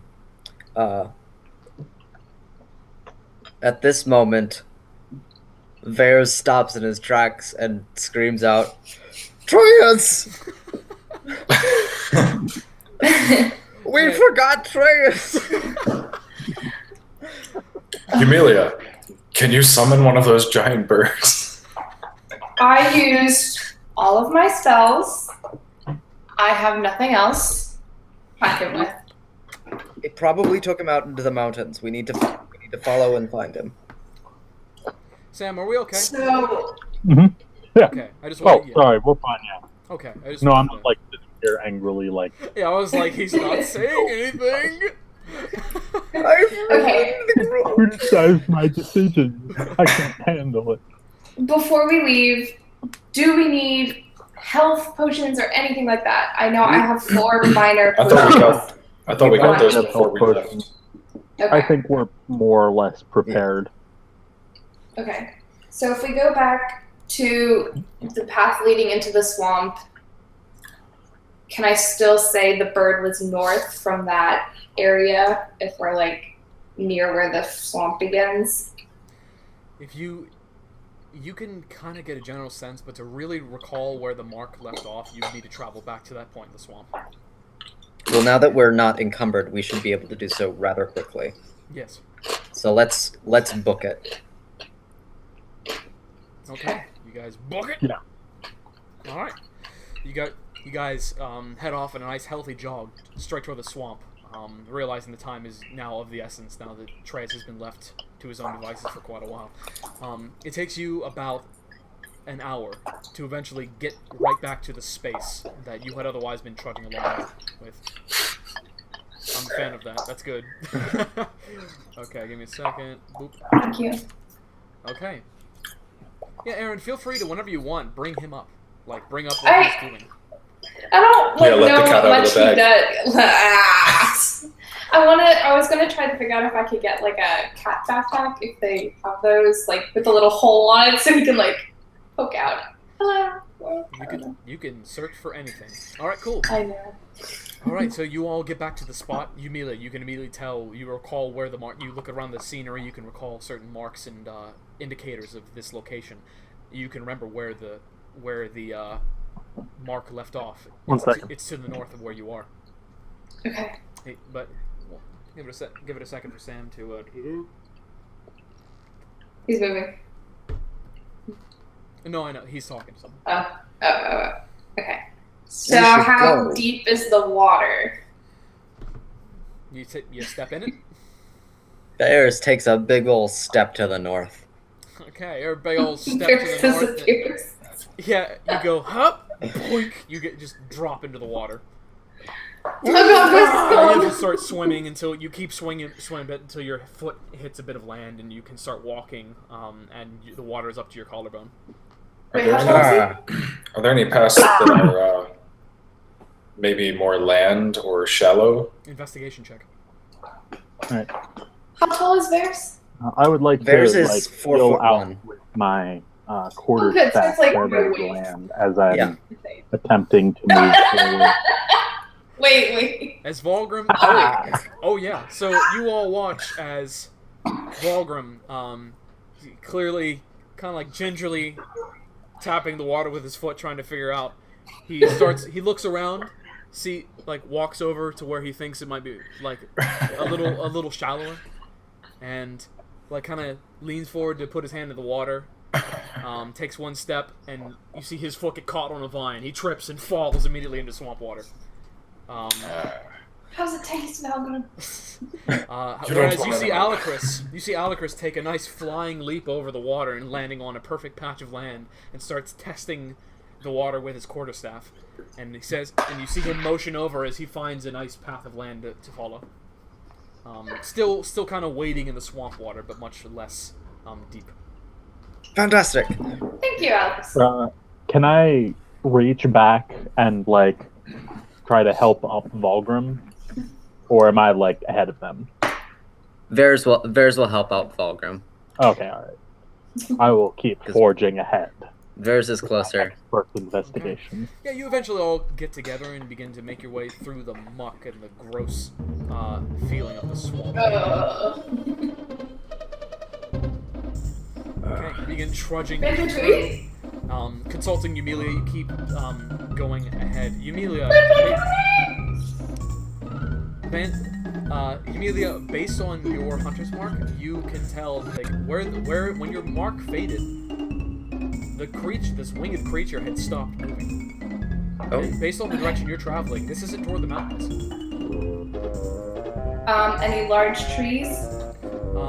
There's a lot of trees. Nests? From where you can see right now, not quite. So you need to keep traveling a bit further ahead in the direction you remember the mark leading off. Okay. Are there a lack of snakes? No, there's snakes everywhere. So they're not running from the creature. So this is not the creature that eats snakes. Maybe. It's one that This eats rem- people. This reminds me of the times when I waded through the sand dunes. You hear very an idle comment about wading through sand dunes. You just kind of look at him for a moment. Okay. Okay, you all keep proceeding forward. And eventually, after another 20-30 minutes of wading through this gross water, the dwarf and the halfling get dropped under the water a few times by sudden changes in the terrain, but you keep charging forward. Eventually, through the trees, you see a large object in the distance. It looks like a large natural piece of land of the land. Looks like a large hill or something like that. That's all you can really tell from here. Change in smell at all? It's getting worse. Worse. Yep, it seems like as you're wading through the water, you actually start to see a bunch of trash floating by in the water, and it starts getting thicker and thicker. And as you travel, the water starts turning murkier and murkier until eventually it just starts to be. Oh god, it's like Cleveland.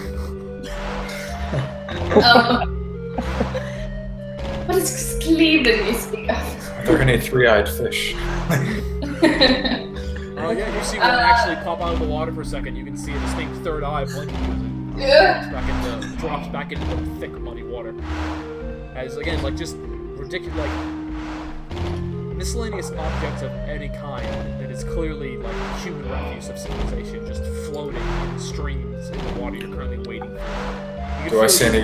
Go ahead. Do I see any rare magical armor floating by? Make a perception check. Why would that be junk? That would be One man's trash is another man's treasure.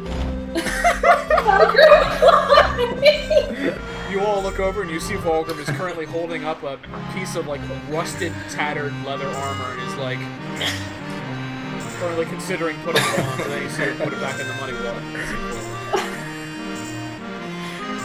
Oh my god. Okay, can we go up the hill now?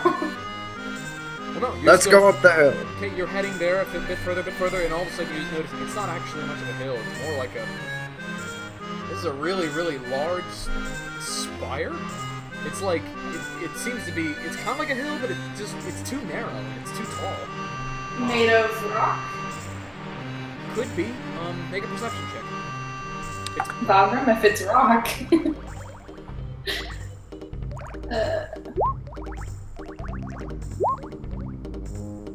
Why did I do it with advantage? No, I didn't do it with advantage. What? What happened? Who knows? You got a 4. All right.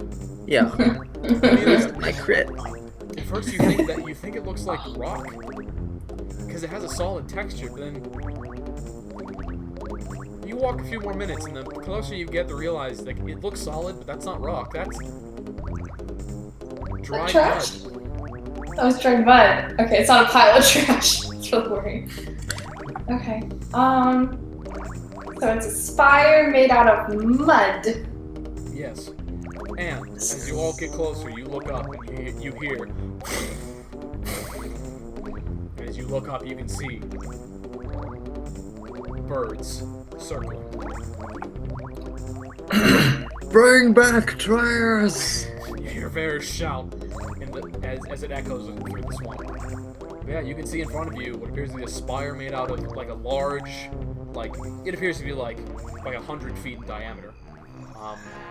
A large spire that ends in a narrow point at the top, but you see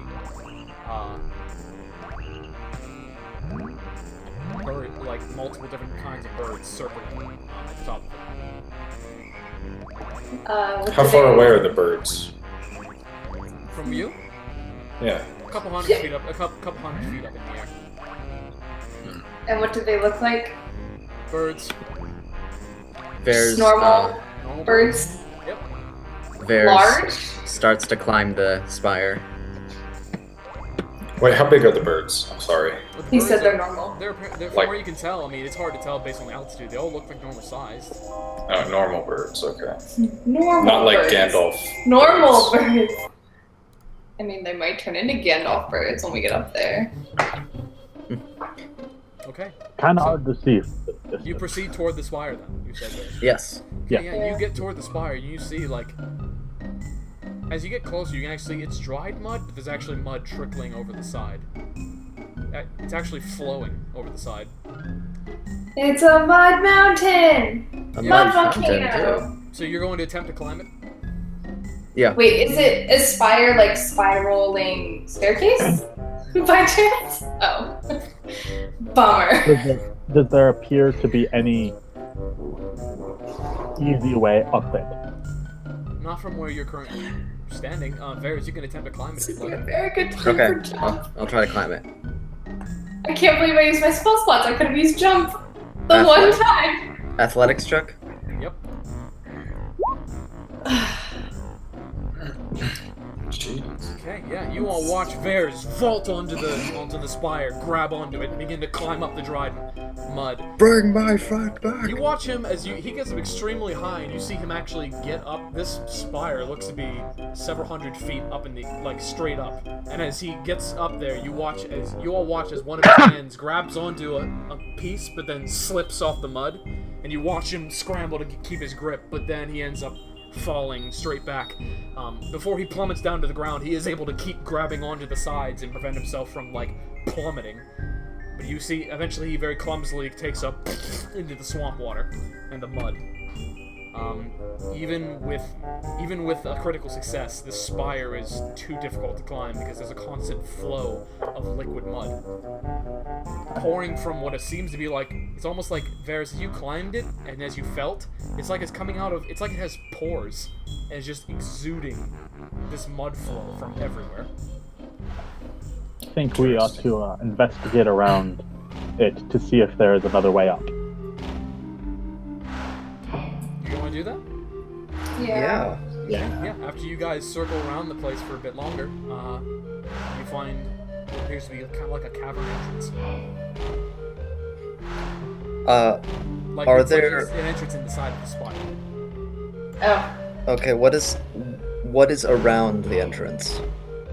Nothing. It's just more garbage. Actually, a large coalescing of garbage. You can see, like, based on how much there is, it seems to almost kind of flow into this area. The stench is just... In fact, the stench is so pungent here, I need everyone to make a Constitution save. Mayhaps Oscar is inside. Save? Yeah. Okay, yep, you're all able to keep yourselves from heaving again. Despite how horrible it is. You just kind of grip your nose. Do you proceed inward? Yeah. Okay. Yeah. As you walk inside, the light of the day begins to lessen. You head inside and you look around and it's... do you guys keep, like, set a light off or anything? It's getting darker and darker as you're heading inside. Okay, yeah, I'll cast light. Okay, you cast light. So nice bright white, the same hue as the daylight. It's cast from Alicus's floating arcane focus. And it illuminates the room. You see a room that's roughly... You figure this room is about 100 feet diameter. It's just a sea of garbage and mud. In fact, it's all mud now. You're walking through, like... There's a bit of watery consistency to it, so it doesn't stop you from moving, but it's mud. And it is just a sea of garbage with piles upon piles of it. Some of the piles are actually taller than all of you. Ooh. Okay. But you do see on a far side, you can see a bit of daylight floating in from what appears to be some way up. You can't really, but from this distance, it's hard to tell exactly what's going on with it. Varys approaches it. Okay, you start heading through. All right. Let's see here.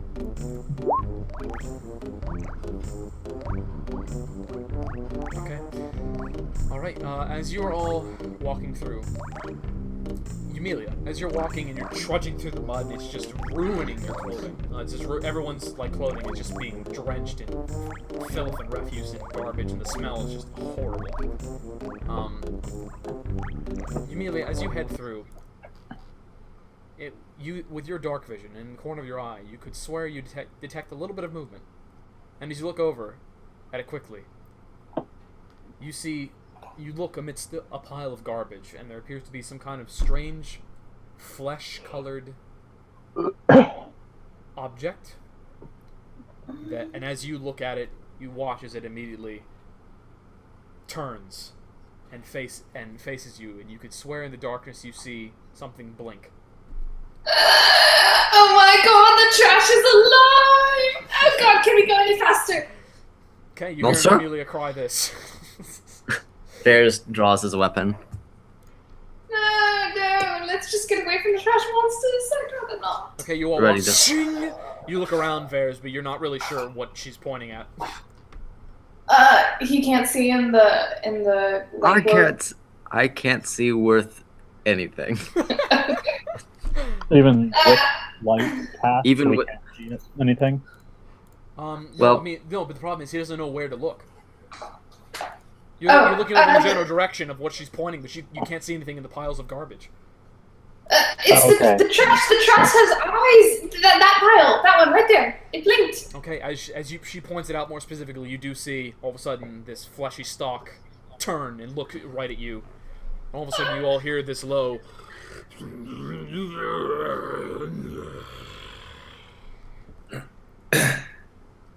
And you all watch as the tendril sinks into the garbage pile.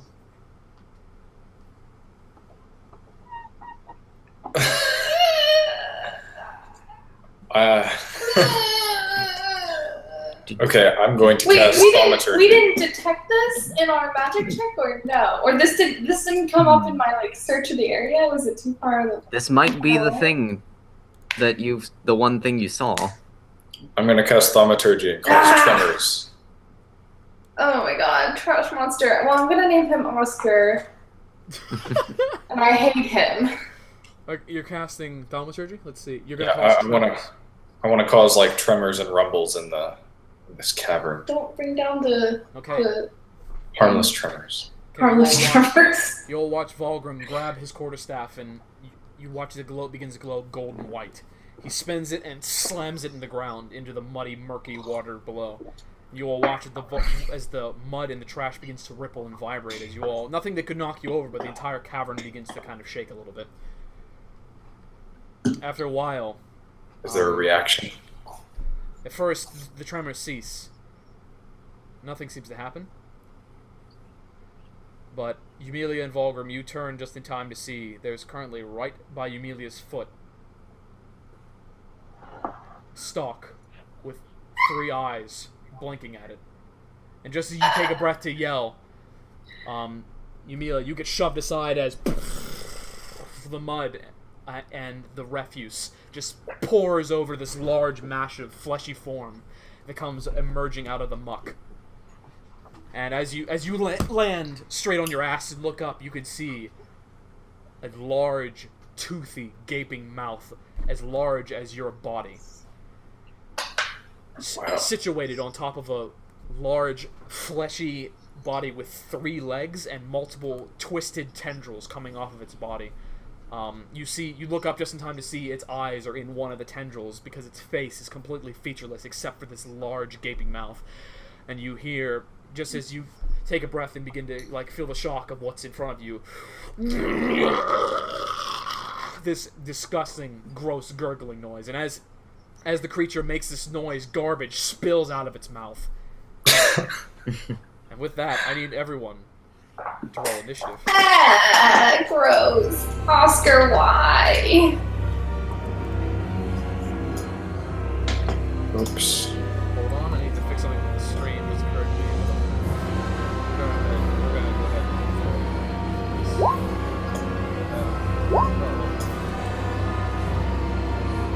Where am I? Ah, there.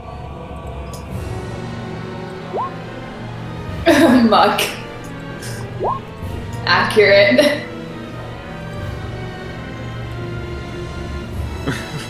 guys, give me 1 second. Actually, I'll change something. So, sorry to fiddle with your arm, but I gotta reload for the sake of the stream. 1 second. I'll be Arbs. Yoink. And Gross. yoink.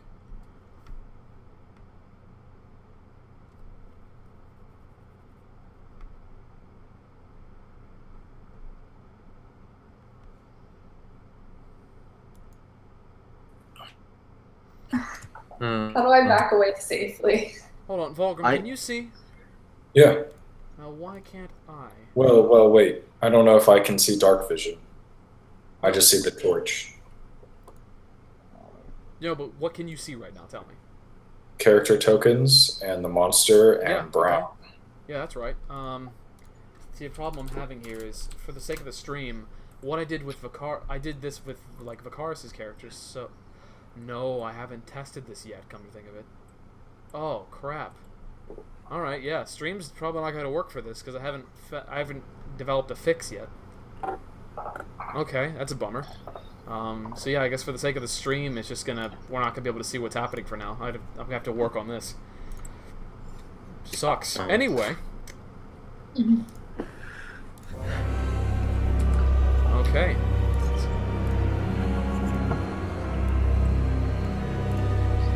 Okay, give me a second.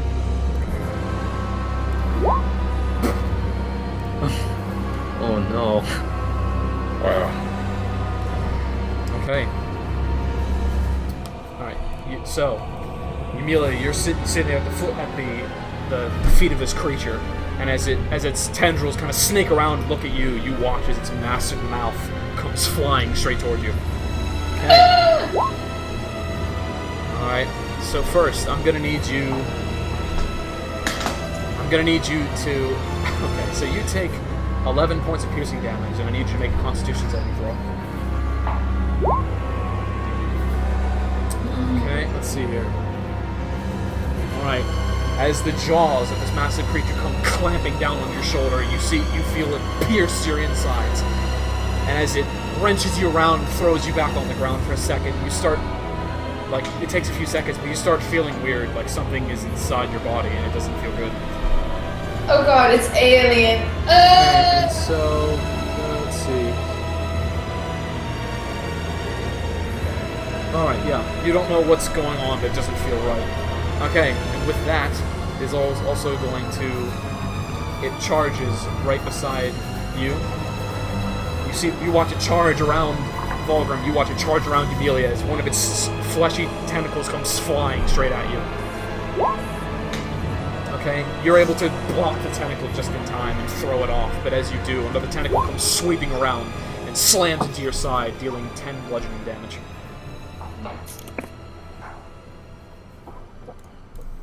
Okay, and that brings us to Emilia. Okay, how close am I to it? 5 feet. Yeah, you're within 5 feet of it. Disengage. So, can I back away safely, or... You would have to use your action to disengage. Otherwise, you would open yourself up for an attack of opportunity by moving away. Okay,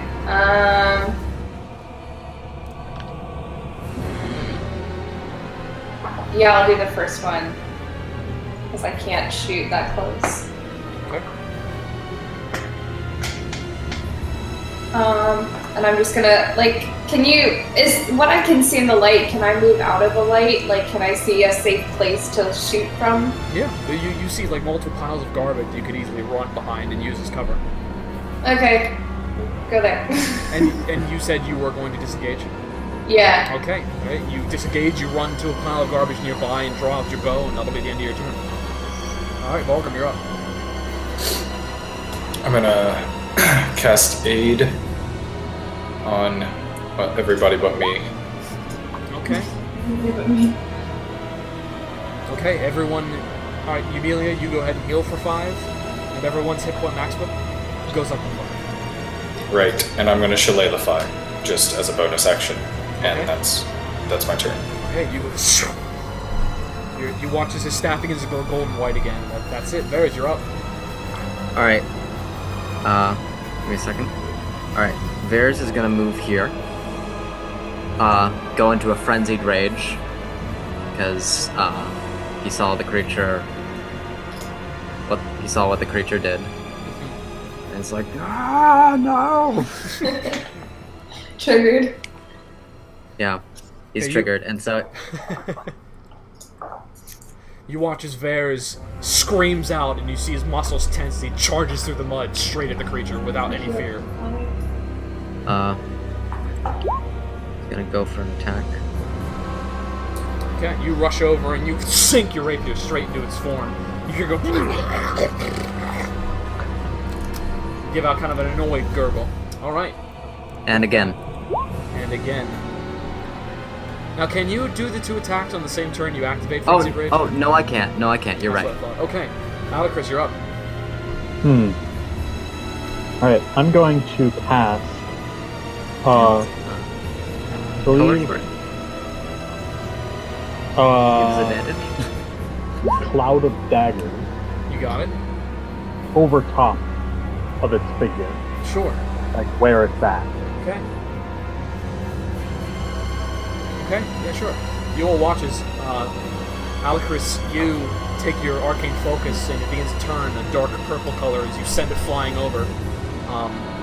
You watch a cloud just... You've never used this before. You watch a cloud spill out of your focus and begin to swarm around the creature. And you can see as it begins to swarm, it starts to lacerate the creature's body. Alright, so let's see. 2, 5 feet on each side, 7 on a point you choose. It takes 44 seconds when it enters the spell's area for the first time on a turn or starts its turn. Got it. All right. So that'll be the end of your turn, unless you'd like to move. I'm gonna Back, take a few steps back over here. Okay. I guess here, so it's still in the light. Okay, you got it. All right. With that, as this cloud begins to surround the creature, go ahead and roll that 44 for me. Nice. Okay, so you all watch as the cloud begins to lacerate its flesh, and this strange, like, purple greenish blood begins to pour out of its body. Okay, with that, you hear it kind of begin to cry out in pain, and as you see its jaws flying straight toward Vares. Okay, Vares, you're currently frenzied raging, so you take 8 points of piercing damage. As the jaws, as you put your shield up too late, and the jaws actually wrap around the shield in your small form and clamp onto each side of your arms. And as this happens, I also need you to make a Constitution saving throw. A Constitution saving throw? Yes. Well.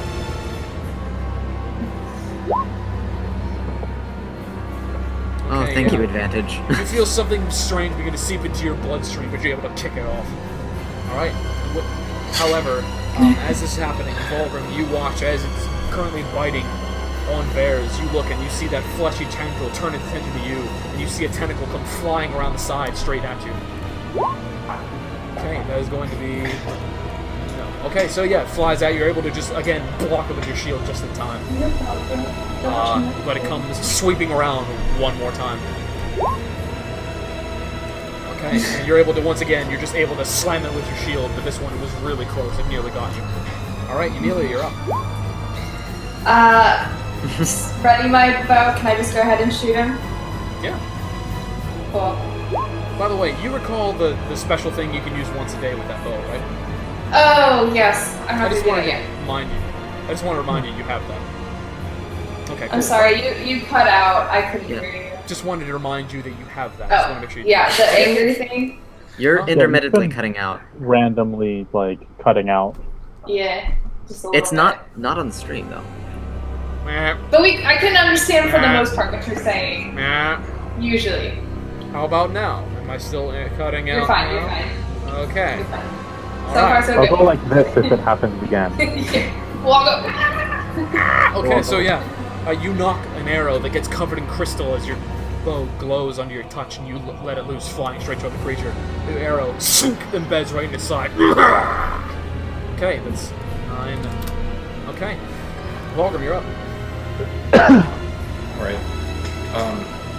Varys, you took damage last round, right? Yes. Okay, I'm gonna heal you. 8 points. I would actually no. I'm fine because So you you stopped me from healing you. yeah, and Okay. motion towards Emilia. Okay, I'm good. that's good because I I'm can good, only I'm far away. heal a I'm desired fine. Okay. I'm sorry, I'm looking for my spell right now. Fine. I'm Oh my gonna God. cast that Thank you. on Eumelia, but that's my bonus. Yeah, Okay, Emilia, you heal 5 points. Cool. and then I'm gonna try to block. Oh, wrong one. Sorry. Ignore that. Yeah, as you take your staff and you swing it straight at the creature's body. A fleshy tentacle parries the staff and stops it from making purchase, wraps around and just kind of like shoves it off. Okay, Vares, you're up. Okay. Vares is gonna try to stab him angrily. Okay, yeah, you run forward, sink right into its flesh. 7, okay. And again. And again. Alright. And again. Sink! This time you rip the rapier out at an angle and you watch as this strange purplish greenish blood, like thicker than you'd like it to be, just pours out of the side of its body.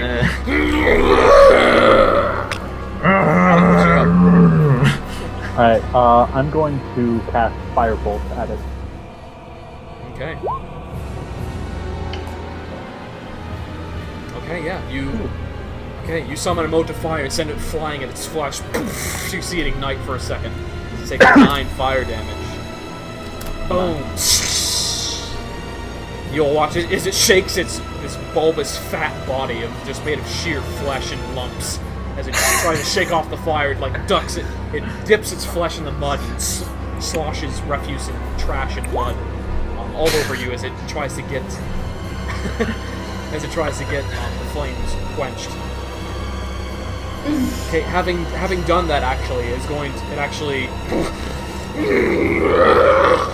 it charges straight over to you, Alicris. So there's Attack of opportunity for me. Yes. You can also take Cloud of Daggers damage at the start of its turn. Yes. Okay, go ahead and roll that 44 for me. Oof. 5. Wow. Oh, well. Anyway. Okay, you see the dagger cloud slice its flesh as it charges out of it, but now it's out of its area of effect. Okay. And there's you get an attack. As it's running away, you're able to leap forward and shink and drag your rapier across its flesh as it charges Alicris. 15 damage. Okay. Okay, Alicris, it charges straight toward you. Its massive jaws. I would like to use my reaction to cast Shield. Okay, go ahead. Go ahead, throw that up for me. It's a +5 to AC. That's 5. Good God. All right, yeah. Okay, as it charges over, you watch the massive jaws come and are basically about to engulf your entire body, but you were able to cast shield just in time, and its jaws meet this glowing blue arcane bubble. And it keeps slamming its jaws down on the shield, trying to get through. Eventually, it kicks it off and sends its tentacles. 2 tentacles come flying right at your shield. Okay, the first one, poof, slams straight down onto the shield. You see the arcane bubble actually cracks as the second one comes soaring down and smashes through the shield and slams into your chest, dealing 8 bludgeoning damage.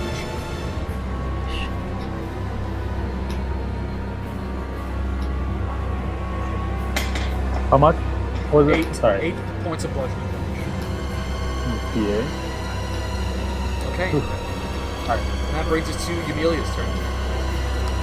Hi. Excuse me. Bow again. Too much garbage. Like, choking. Okay, yeah, you knock an arrow instead of flying straight at it, right into its flesh. However, at this time, I'm going to need everyone to make a Constitution saving throw as you're currently breathing heavier in the midst of combat. You begin to smell the garbage again. Jeez. Bears, as you are currently covered in muck, you're getting ready to take another breath to scream, and as you do, the scent gets to you, and you realize your abdomen wasn't clenched this time. And you begin to throw up onto the ground. That is going to cost you your bonus action next turn. Ah. As you recover from throwing up on the ground. All right, that is Oh, okay. Yeah, With good. a +5 and advantage. Jeez. Alicris, can you go ahead and do the same Constitution saving throw? Yeah. Can I? Sorry.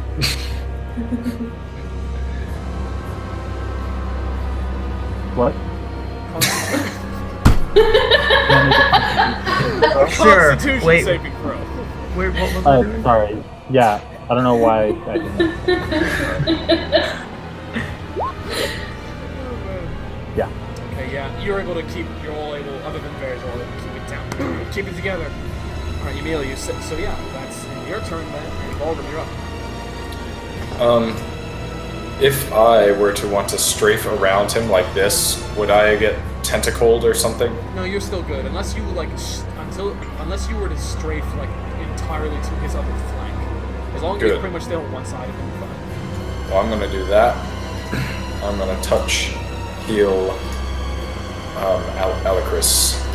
Alicris, you look to your left and you see Baldwin trudging through the mud with a glowing golden white hand as he reaches forward and grabs the part of your chest where you were slammed, and you heal 8 points back. As the wounds completely vanish.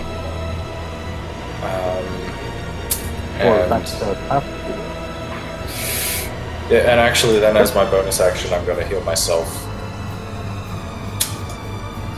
That much. Okay. Okay, yeah, then you do that, and as you mutter something, you mutter healing words of serenity in Dwarvish, which Alacris you understand, as your body heals its wounds. Okay, that brings us to there's Alacris at this point. You look, and as you see Volgrim healing you and himself, you can see there's a fury in his eyes. Almost as if that same anger that you saw when he had first entered the swamp has become amplified. Okay, theirs is gonna go here, here, here, here, and here. Basically, he's gonna go around it and get between it and Emilia. Yeah, sure. As you start distancing yourself from it, going around it, as you're charging, you see as a tentacle comes sweeping around. Really? With incredible reach. Oh. Comes flying straight at you. Okay, yep, slams into you, slams into your leg, push, as you feel like spikes actually rip through your flesh on this tentacle. It deals 5 bludgeoning and piercing damage. As it slams into your 5 bludgeoning and 5 piercing damage? No, it's, sorry, combined. So it's 5. Okay. 5 points of damage. Bludgeoning and piercing mixed.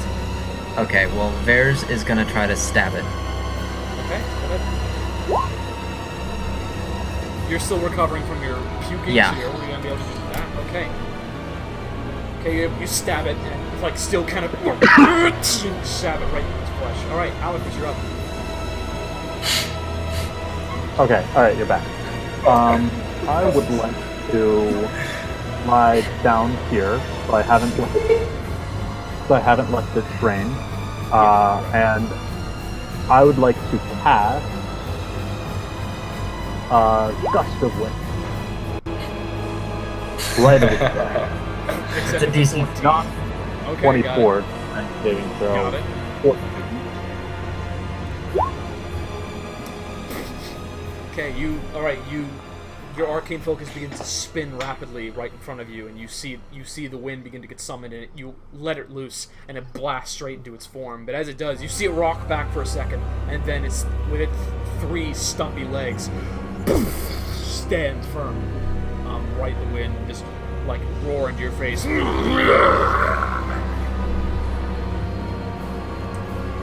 that, as you Half are roar, blowing half into belch. as it's blowing into your face, as you're blowing wind into its face, it trudges through the wind and sends its jaws flying straight at you. Okay. All right. As the jaws come flying straight at you, I need you to make a Constitution saving throw as you take 15 points of piercing damage.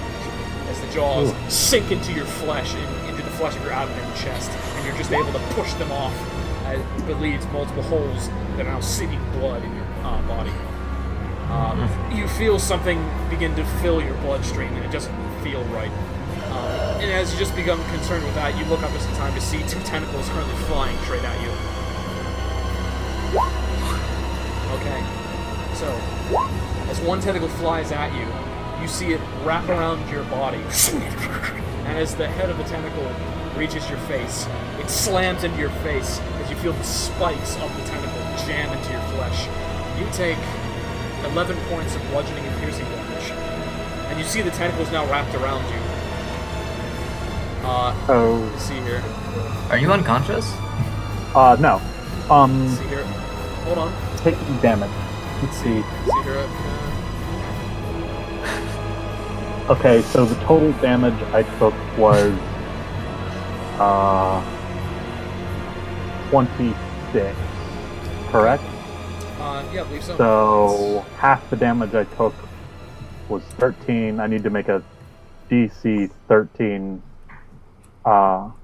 saving throw to keep concentration. Constitution. Oh, thanks for catching that. I totally wouldn't have. Concentration checks or something like that. Okay, you're good. Yep.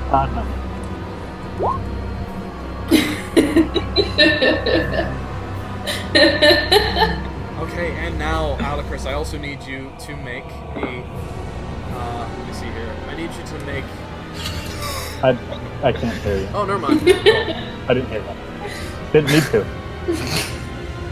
Hello. Hi. Mute mute his that. actual face Say, and And- open up the other one. and open up the other one because that one's been consistent. Mute Ah. his face. I can do that. Also, I need to real quick run and get my charger so my laptop doesn't die. Be right back. Okay. We'll take a brief hiatus. Ah! It's a shame because things are about to get really fun for Alecris. No. Oh, For no. Alvarez? Wait, did you? Okay, do I still feel funny, or am I like healed enough so it's not like Something still bothering me? feels wrong. Does it feel like moving, or is it like sick? Yeah, you can feel like the queasiness that you were feeling before, based on like all the horrible smells. This is a different kind of queasiness, and your stomach is starting to feel strange. Oh no. Is there an alien that's gonna burst out of my sternum? Little baby trash monster. Trash monster! We were at the beach. Everybody had matching towels. Alright, did we pause while I was gone, or did I miss anything? No, you died. Oh. Okay, so alright, so Alecris, as you feel these wounds open up your body, Did you you're guys dazed for a neglect to save me? second. Ah! You can all see as the tentacle now wrapped around Alecris picks him up off the ground. You watch as Alecris is ragdoll tossed up and then straight back into the ground. That is going to be 12 Am I the points only of- one that... 12 points of bludgeoning damage. As Alecris is slammed straight into the murky depths, you see his body collide with several refuse and he watches the life fade from his body. And he's unconscious. Okay. I missed all of that because you were the muted thing. I got Okay. caught. You You took did. 12 damage. Okay, no, it's fine. Here. I did forget to do one thing. Make a constitution save. Another It's not dead. constitution Yes. throw? We're not like dead. Dead is Knocked upset. out. Nope, yeah. Maybe. You are slammed into the ground. Can you hear me now, Sam? Yeah. Yeah. Tentacle wrapped around you, tight around your flesh, and lifted you up and slung you back and slammed you straight to the ground. Right into the pool of refuse and blood. Poof! You took 12 points of bludgeoning damage. You got knocked unconscious as the tentacle slammed you straight to the ground. Jeez, he attacked me 3 times in one turn? That's not cool. By the looks of it, he has his main attack and 2 tentacles. Yeah, seems right. Okay. But as you're all watching this, you can see the blood is still pouring out of its flesh profusely, so it's definitely not looking so hot. Will he come back or? Yeah, he's just unconscious. Okay. Yeah. Emilia, you're up. Well, I was gonna like give him a health potion, but Shoot him. I'll shoot him with my arrow. Actually, let me get real angry and do 3 of them since this isn't going well. Okay, so you Don't- watch I just- Alecris get slammed to the ground, so alright, you knock one arrow, and as you channel the memory of Celia in your mind, the crystal bow begins to glow even more brightly than it usually does. You watch in real time as this crystalline arrow gets covered with an extra lattice of crystal and then splits magically into 3. Please don't miss. Ew, why was my music? Oh my god. Oh my god. Well, well, Oh my well. god. Gross. Okay, Hey. let's see here. That's a 28 damage. That's a 28 right there. That's almost like a stab joke. Okay, That's a Emilia. That's almost. Alright, Emilia, how would you like to execute this? Oh yeah. I don't even know. He doesn't have eyes. Can I like shoot Stab him all with of the it? arrows. Stabbing him with the arrows. He has I'm 2 gonna, like, tentacles. magically shoot all 3 tentacles in one fell swoop, and then they all get attached to his body, and it's I don't know. It's bad. You all watch as Emilia, as she summons this arrow, and it splits into 3 parts. She begins to actually circle the creature, and starts going, and as it happens, at first one tentacle is immediately pinned to its body. Another tentacle pinned to its body, and she's rushing around, just covering it with these 3 arrows. And it's one tentacle's pinned, the tentacle with its eyes is shot through and pinned to its face, as you hear it begin to cry out in pain. With this, it let the tentacle around Alucard loosens, and as it coils up, that tentacle, immediately the arrow flies straight to that tentacle, pierces right through the tentacle, and goes flying straight to its mouth. You will watch as the arrow enters and go.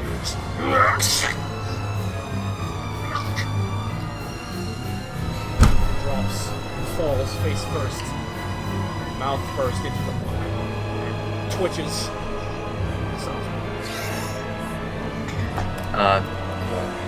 Varys turns to Emilia and shouts, "Are you alright?" I'm fine. Heal Alucard. Okay, Oh, I'm going to. right. I will. Alucard is like. Wait, how much do you guys need healing? I'm I'm fine. I have alright. potions. I'm okay. Okay, then I shouldn't use a big group heal. Maybe we should just use a potion for this, so I don't use spell slots. Yeah. Yeah. I'm gonna give Alucard a potion. I'll just pour it down his throat while he's lying there. Drink it. Is that a basic healing potion? Minor, yeah. Oh, minor, yes. Okay. Lesser healing, yeah. Yes, so it's going to be 2d4 plus 2. Should I roll that or? Yeah, you go ahead and roll that, Alucard.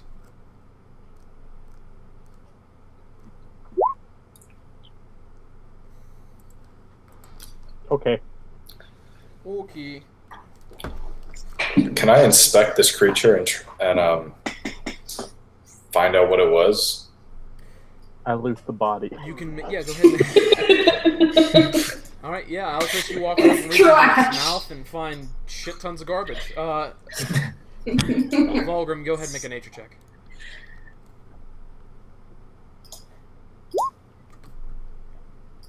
You have never seen one of these before. You have no clue. Oh, me. What you know is this is unnatural and it shouldn't be here. Well, thankfully, it's But not. thankfully, Emilia has lots of nature experience. Emilia, you've heard of this creature before? You can't recall you can't recall its nature per se. You've actually heard stories from your people of having to deal with these every once in a while. It is this. From her people. An Alaskan bullworm. I knew it. Can you pronounce that or no? sorry. You You don't watch have as to. Emilia is like, this is a It's in a tuggy. It's sorry, I said that wrong. It's in Otyug. you figured that's Yeah. actually how it's from. Yeah. Okay. Okay.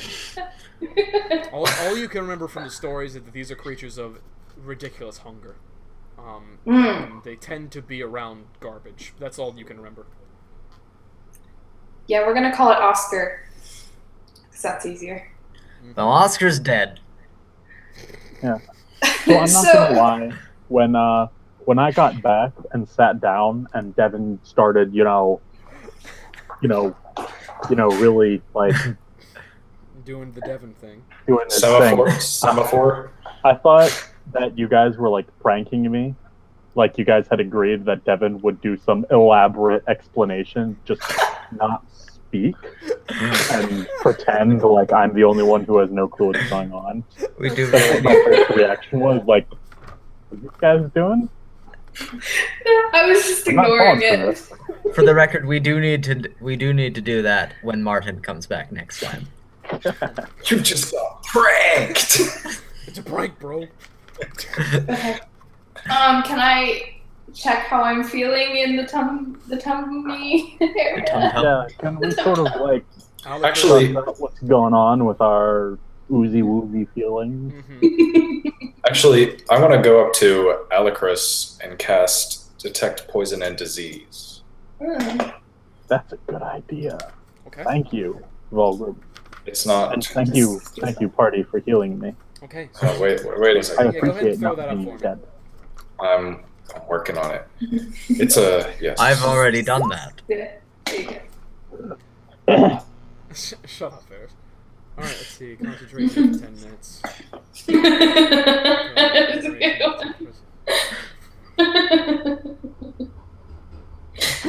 Okay, let's see. Alright. Throw up. So Volgrim is... You gonna be okay there, Aaron? It's the disease. Baldwin, as you channel this energy and begin to just kind of like extend your hand forward and just kind of like scan the area, you can detect within Alucris and Unilia there is some kind of malignant disease inside them.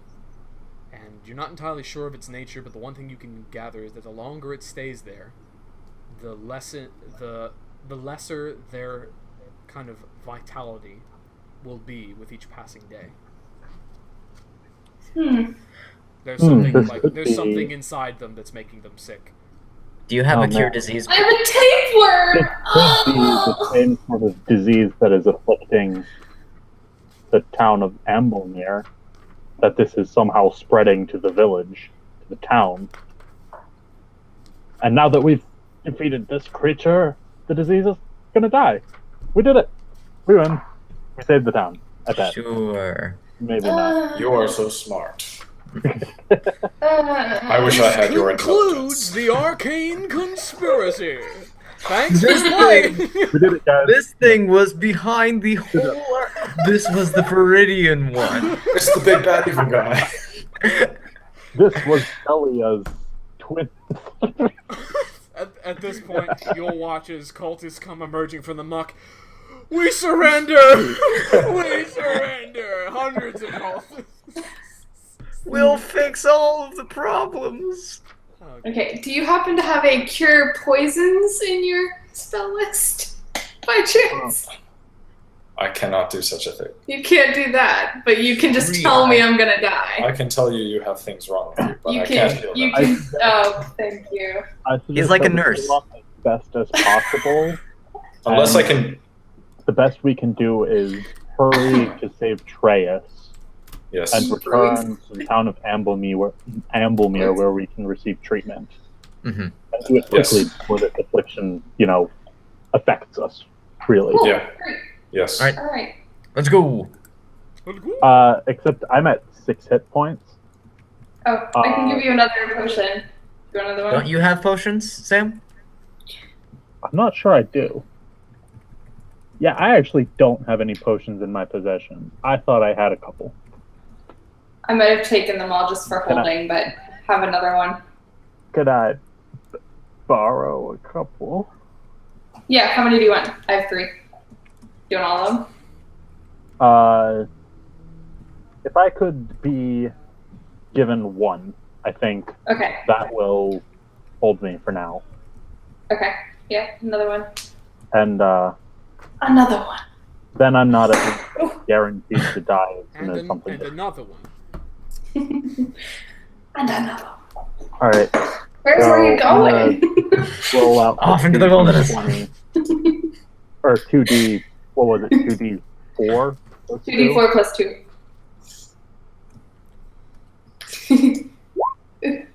Whoa! He's fast! Sanic. Whoa. All right, I'm at Gotta go 6. fast. That feels a little better. All right. And can we take a short break? I don't want to sit in the trash. I have a tapeworm. It's gonna get worse. All right. Okay. Sure. have Is one. there- Take 5. Oh. Go ahead, take 5. Like literally, or Take like 5 Yeah. what? Take 5. Like, let's. We're taking 5 in a Like, break. No, I know. like IRL or like.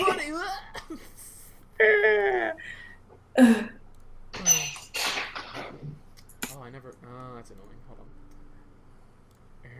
Oh, that's why. Oh.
Yes, returned, but no one else has.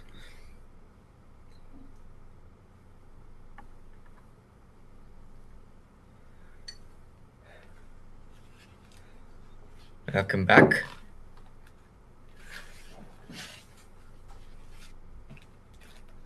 Thank you. And welcome, Zach. And thank you. We're in this garbage cave for Treyas, right? Yeah, he's Yeah. at the top of the garbage cave. Probably, because there are birds up there, and the last thing we saw was bird-ish, so... Just cast Detect Treyas. Actually, I guess we don't know if he's at the top, do we? Nope. I mean, No, because remember he said that this was where I detected him last, right? Maybe. Is that... like, it had stopped moving, he said, so... Well, I mean, we know he's in this area. We don't know where Yeah. he is. Worst case scenario, we get up there, we have a really good line of sight for the area around us. So I I'd be was- able to see. Yeah. I was hoping the birds would be really big and I'd be able to charm them and fly them. You couldn't charm animals? I can only talk to them. You can't charm animals? I didn't pick that as a spell. I don't know if that was an option. That's It probably... probably was. Wait, Volgrim, do you have a charm animal spell? I do. That might be a cleric nature domain thing for all I know. It is. Well, there you go. But I assume there was also a spell that would do this thing. No, I can just Not talk. necessarily. Let's take a look here.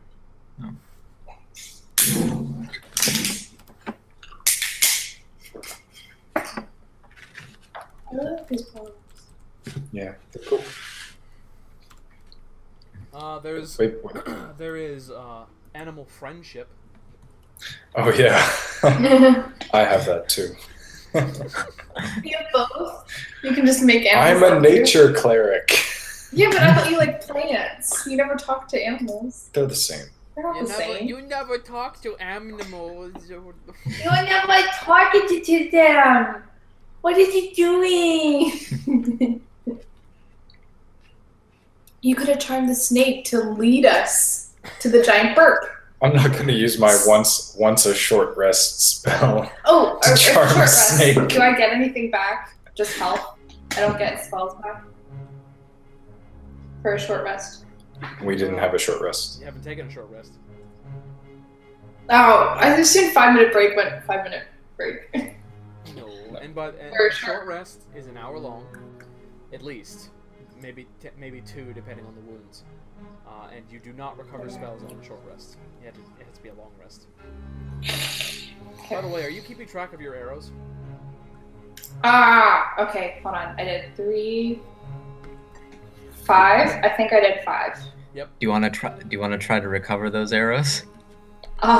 Sure. Is it a D20?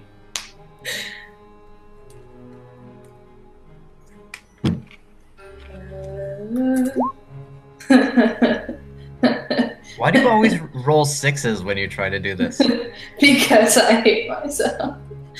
I don't know why you're doing that. Anyway, Emilia, as you actually go to inspect the body and find the arrows, you find something very interesting. It's just now occurring to you that based on the nature of this bow, you can't recover arrows. Because when you shoot them, when they hit the creature, they actually shatter. They lodge into its flesh and then eventually break apart into multiple pieces and just disappear. That seems to be the one that seems to be the one drawback of this bow. Drawback. Need to find a magic quiver that never runs out of arrows. Or magic Really? arrow. Actually rare and actually powerful of an item that's considered in D&D. Like, we're not gonna get that before 6th level. It would be nice. I like how you worked that in there before 6th level. But I'm definitely gonna get it when I hit 6, right? Actually, Amelia, as you're all like kind of looking around, you look floating in the muck. It's a glowing quiver of infinite.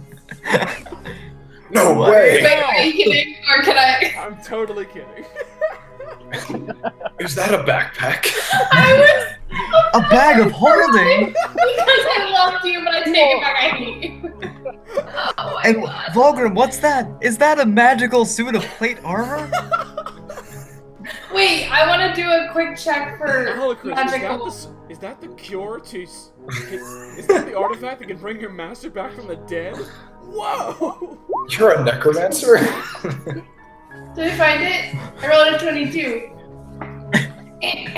Okay, you're all currently standing in this dark mud pit filled with trash. What would you like to do? Vares would like to, go to where he saw that he could climb up before. Yeah, sure. You walk over and you actually see kind of like a makeshift rope ladder hanging down. This Oh, isn't let's go suspicious. up. How convenient. Somebody needed to climb here at one point. Well, That's birds don't strange. need to climb, and trash monsters also don't need to Place for climb. the players Probably. to climb here at one. Probably. So who's climbing? I volunteer. There. Wait, were you Bears will be speaking, climbing. Kevin? Because I thought I saw you. I didn't hear you if you were speaking. No, he's just popping. Oh, he's just. Let me roll to handle ropes. You all see Varys walk over and begin climbing this rickety rope ladder. What do you do? Follow.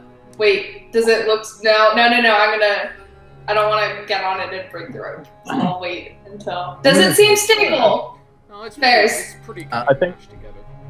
I think our standing marching, our consistent marching order, and when we go into things, makes the most sense for it to pretty regularly be Vares, Vulgrim, Alucris, Humilia, and that's the order. Okay. Does it feel sturdy? I mean, it does. It feels pretty sloppily put together, and there is a chance that if too many people climb at once, it could break. Okay. Alucris, could you cast light on an element of Vares so that we can see him as he climbs up? I touch his rapier. No, you don't. Rapier. I just. Okay, Alucris, as you reach your hand over to touch his rapier, all of a sudden your wrist is immediately grabbed, and you feel this crushing pain as Varys is currently grabbing onto your wrist, and has this extremely stern look on his otherwise jovial face. No. Ooh. Try his Okay. boot. To the boot. And with that, I will need Varys to make an insanity check. A what check? Great. Oh, insanity. Insanity check. Oh. Okay. You watch as you're looking into Varys' face, Alucris. His eye twitches for a second, and then his face settles. Okay, Bears. Yeah, fine. He says, complete acting like it didn't happen at all, releasing Alucris. Okay. Do you mind if I cast light on some other apparel of yours? Sure. He pulls up one of his dreads, and there's a little bird skull. Try this. Okay. It is now glowing extremely brightly. Nearly, it almost blinds you, Varys. You can barely see with this thing glowing right beside your face. Varys slings it onto it, to his back. Okay. You keep climbing then. Can you cast light on me? He already did. No. No. I did. Can you put the light on me? Oh no, we're not using a map for this. I'm sorry. Oh, okay. Yeah, that was just for combat. I'll just. Shoop. Yeah, there's not really anything to look at in this area, anyways. You're climbing vertical, Bears, not north. Yeah, okay. Alright, so you begin climbing the rope ladder, and you all watch as he climbs. Varys, you're kind of looking behind you using this light as you begin to climb the ladder. The room you were in had like a makeshift like ceiling of dried mud carved into it, but as you pass the threshold of that ceiling on this rope ladder, you enter a massive, spacious chamber. It seems like a lot of the mud spire is largely vacant inside, largely hollow. However, you do look down and you do see numerous creatures skittering around on the next level of the mud floor. There's just a bunch of random miscellaneous objects and pieces of nature kind of pieced together to make this floor. So what, creatures like bugs or squirrels? Like, No, what kind of all the creatures? creatures you were seeing in the swamp, bugs, Oh, snakes, just all the different critters and creatures that were crawling around in the swamp are like also making their home here. okay. Can I meta note real quick? Yo, I may have had a fundamental misunderstanding about this. Are we inside the mud spire? yeah, Yes, Okay, what's the approximate diameter? 100 feet. about 100. Okay. That's much better. You I thought it was like 10 feet, just so you know. No. This thought changes we were everything. very close together. This changes everything. You walked. No. Yeah, you walked inside and entered like a 100-foot diameter room. Its floor was nothing but mud and garbage, and that's where you Right. found this thing. That's all I need. Let's go on. Okay. Alright. Okay. Do you all want to watch. like? Sorry, I was gonna say like, do you want to do it in layers? Like he gets off and then we all climb up one level, or should we wait for him to get to the top? You all watch. After a few more seconds pass, you see Vares keep climbing. You see him obviously in some kind of large space. You're kind of looking around. You can't see too much. But eventually, you see Vares. You reach another level of floor. You see you can actually get off here. The ladder actually ends. Vares, like, swings down, so he's hanging upside down. You should come up here. I think it's safe. He says No more this garbage as- creatures. He says this as his head is hanging upside down with the dreads full of animal skulls just kind of swaying. I think it's Okay. Oh boy. I'm gonna climb up. Okay, Volgrim, you go climb up. You can feel the rope is very rickety under your touch, given your weight. But you keep climbing anyway, and eventually you reach the top and hop off the edge. As you both start to look around, you can see the room you're in now has grown much narrower. By this point in the spire, it's about 50 feet in diameter, but where you're standing on a platform, and right below you appears to be like liquid, what appears to be a room full of liquid mud. Hmm. Good. Well, is it seeping out? It's not seeping out, it's more like a pool. Okay. A pool of like more viscous liquid mud. Ah, yes, they call these mud baths. Ah, It's good for your skin. probably not. Garbage mud bath. I think we should. Does everybody go to the second level? Yeah. Well, okay. I can't speak for everyone, but yeah, Alacris does. Yeah, I'll follow at the end after Alacris gets up. Okay. DM twitches. We are all on the second level. Alright, and Right. Varys will start climbing up again after everybody's safe on the second level. Oh no, the ladder ends. Oh, You're standing in a 50-foot by 50-foot circular room with a mud pool, and you can see on the far end there is another platform and another rickety rope and board ladder across from this 50-foot pool of mud. we should try to find a way across. Can we? Are there edges around it, or is it just all? I would like to walk forward through the water, probing the ground with my staff Okay. as I go to make sure there's no drops. Well, as you walk forward and put your quarterstaff into the mud, you reach down, and if you were to push your quarterstaff any further, your fist would go into the mud. And as you even do that, your quarterstaff does not hit the ground. With this, you can actually hear bloop, bloop, bloop, bloop, bloop, bloop in the mud. And all of a sudden, you see a hand come out, like kind of reaching towards the sky, and it actually grabs onto your staff, Alucris. Pull him up. Okay. Pull him I up. pull it back. You Pull it back down. As you pull it up, you have to go ahead and make a strength check for me. Varys helps him. Oh no. Okay, Varys, you run over. Okay, strength check with advantage, Alucris. Okay, here's the other one. And again! Okay. Yeah, you're just barely able to, as you heave this heavy weight stuck in the muck, all of a sudden, help me! And all of a sudden you look down and you see there appears to be just a random guy, covered head to toe in a thick coating of mud, who is currently, as you pull him out, you see this look of absolute desperation on his face, which is completely coated in a thick layer of mud. Is it Trace? Hold on, let me, is this a good one? Let me see. Is it that one black guy from... Bubba.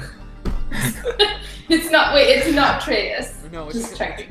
No, you can't even tell his. You can tell this isn't Treus, but based on his voice, but you can't tell any other features about him based on. Put him back. We don't know how he got here.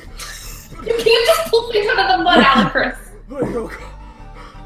I came just down there for so long. Please help.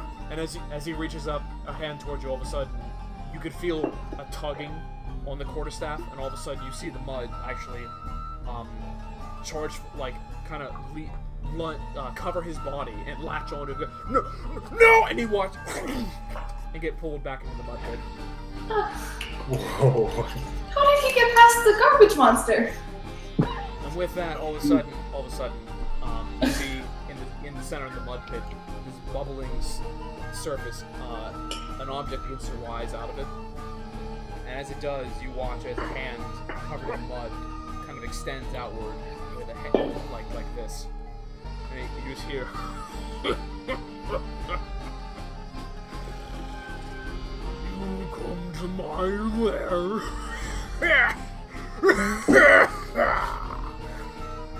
And you look as the mud begins to drip off, and all of a sudden, the figure actually throws his arms downward, and you watch as the mud flies off him into the pool. And you see a person dressed in a leather cloak with, like, just leather armor on him. Strength. I don't know how you got by that fucker in the basement, but you're gonna regret getting past him up to me.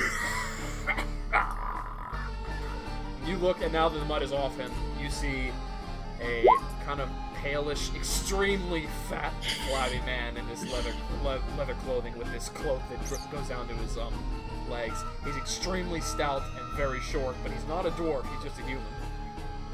You look on, he has multiple chins, all covered in a prolific neck beard, with greasy brown hair that is just like matted up and just not taken care of whatsoever.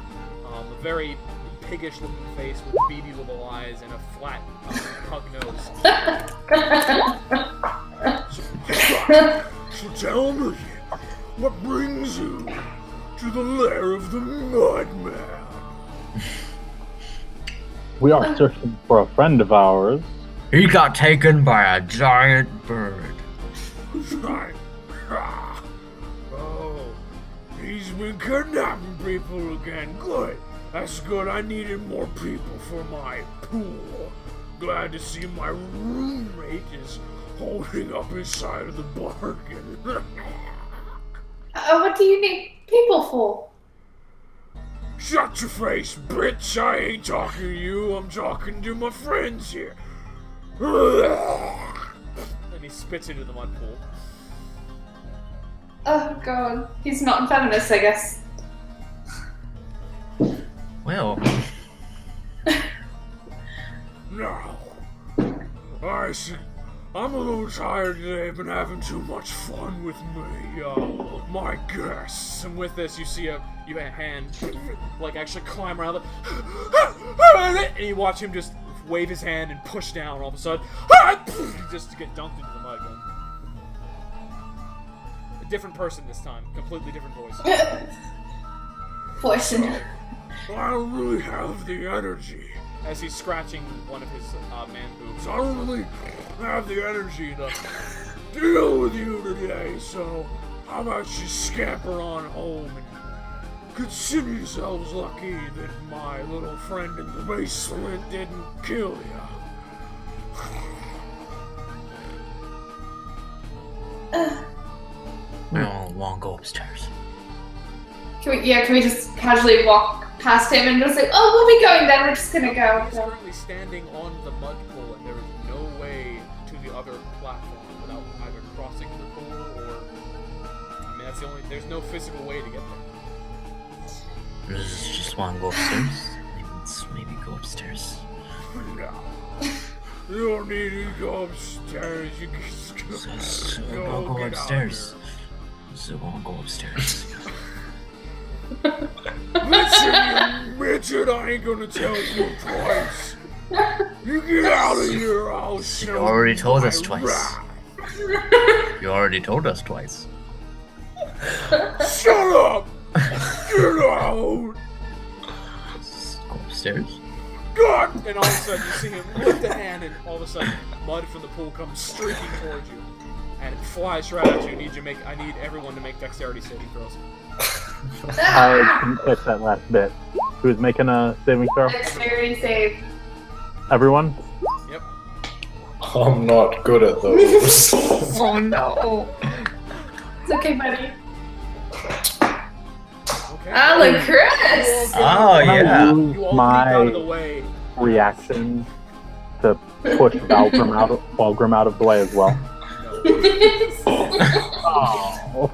No, you just do an excellent, like, rogue dive out of the way and, like, fucking tumble and, like, end with a floor. It's great. Anyway, so, as you all leap out of the way, Valgrim, you try to trudge it with the weight of your armor and the weight of your form. As you just barely get ready to leap out of the way, the mud slams into your body, and you feel it, like, wrap itself around and begin to tug you toward the pool. I need you to make a strength check. Strength saving throw. Can Varys help him? Yeah, Varys, you see this and you charge over and try to grab onto him. Go ahead, make it with advantage, Valgrim.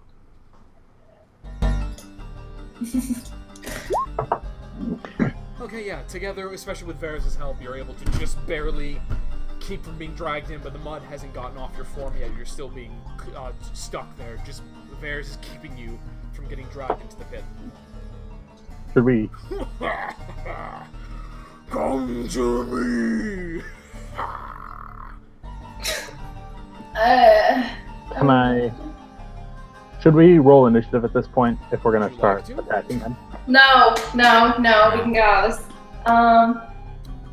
So clearly I can't talk to him. So please. Just go upstairs. You're still saying this as you're please. As Valgrim, you're seeing him still trying to negotiate. Do you think I can seduce him? Try Mr. to- Mudman! Yeah, what is it, bitch? Oh my god, I can't believe I'm about to say You see him scratching his flabby neck beard as he's currently gripping onto controlling the mud with his left hand. I will give you one free night with me if you will let us pass through your mudroom. Okay, go ahead and make a persuasion check. Oh god, I'm not good at this.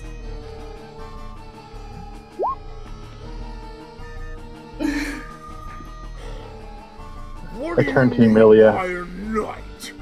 I don't know what we're gonna sit around fucking play cards or some shit. What do you mean? Anything you want to do for entertainment, I am there to make you happy. I like mud. What can you do with mud? I can build forts out of mud. I'm very good at construction.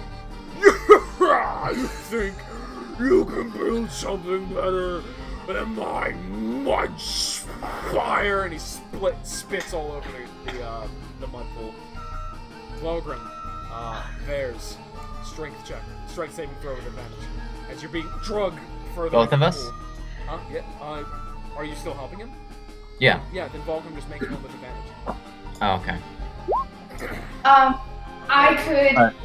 I could help you make a really cool fort, and I'm not saying I could do it better, but I could help you make something even bigger and better. Why would I need a stupid woman's help making mud fortresses? And with this Fulgrim, you're able to grab your quarterstaff and whack at the mud. You're able to sever it, clamber back up onto the platform.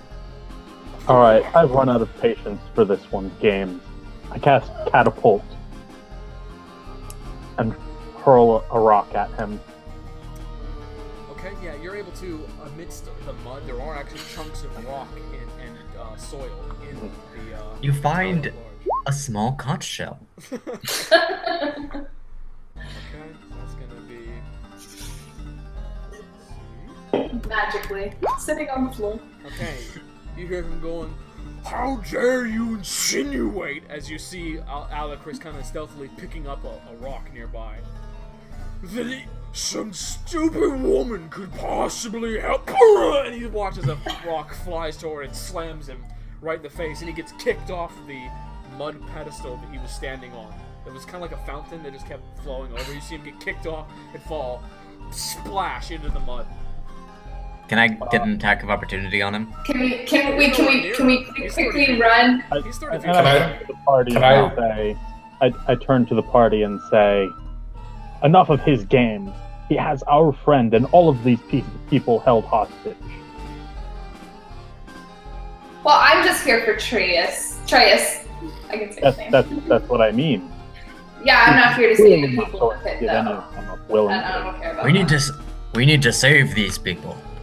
I think they're kind of... I don't even know how they're alive. They're in mud. I don't know how they're breathing. Please. Presumably they're forced to be kept alive. Okay. Okay, fine. Can we like quickly run around him to the opposite side near where the door is or not? You can't Like run. obvious. There's no path to run on. It's the mud. There's no path? Oh.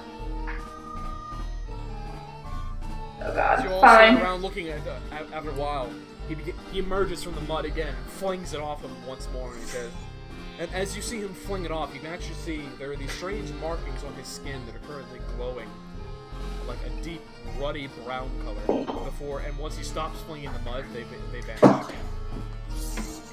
Get behind me. Varys says, getting in front of him. Regret that. I back off. Once? And you see him lift up, and you see a massive wave of mud rocket upward from the pool and come careening straight down toward all of you. You need all of you to make dexterity saving throws. Can Varys go into a rage? Yes, sure. Okay, Alacris, as the mud washes over you, you feel it wrap around your form and begin to get dragged toward the pit. Okay, so you watch as Alacris is being drugged towards, like, I'm gonna make you squeal. Wait, before you take him. Is there anything that we could help you with while we're here? Can I turn around and yell at her? if you'd like to, he's getting ready to answer. You can. Stop fooling around or he'll kill us all and these people too. Kill him! Maybe we can make an agreement. Alacris, just let me try and then we can attack him. Fuck you, bitch. And he, Ugh. Alacris, strength saving throw. Oh.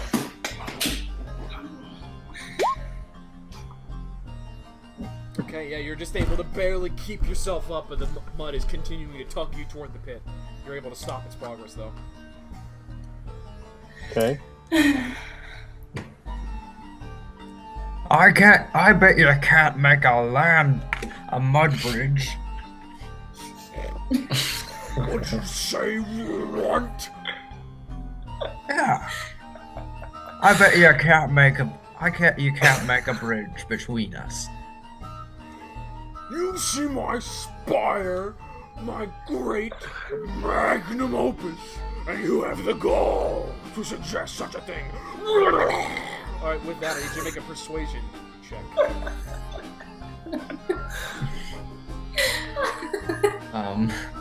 Okay, let's see. Oh Gosh darn it. my No! I'll show you how to make a fucking mud bridge! And you watch as he raises his other hand that isn't currently pulling Alucard in. You watch a solid block of mud come forming vertically up from the pool, which he then raises up and sends flying straight at you. This giant bridge made of mud that is currently hurtling towards you. Dexterity saving throws for the three of you that are not Alucard, as this massive vertical, horizontally faced bridge is flying toward you. Okay, you're able to duck out of the way. Yumili and Bear is able to duck, revolver, and you have just kind of gotten up from being pulled, and you look. You see this all happening as you watch as it comes. You attempt to like kind of duck out of the way, but it slams into you. You take. Sort of like a train. You take 10 points of bludgeoning damage as the massive mud bridge just slams into you, and it breaks apart as it does. Wait, does it still form a bridge? No. He literally formed a giant mud bridge and threw it at you. That's helpful. There's your fucking bridge! Alucard, strength save. That was pretty good. But you can't do anything. But you can't do one horizontally. Okay, Alucard, you begin to be dragged further toward the pit. You're now hanging off of it. You're about to be pulled in. I bet you can't let Alucard go. Stop I'm talking! sorry. That is clearly hostile and trying to kill me actively. Okay, just shoot him. Okay, Me? I'll shoot him. I'll get out my arrow and shoot him. Okay, you whip out your crystal bow, knock an arrow. Okay, yeah, you let an arrow flying, but as it does, he lifts you. You see him summon a pool of mud, comes up from the ground, and the arrow sink into the mud, and then he throws the mud back into the pool. Didn't work.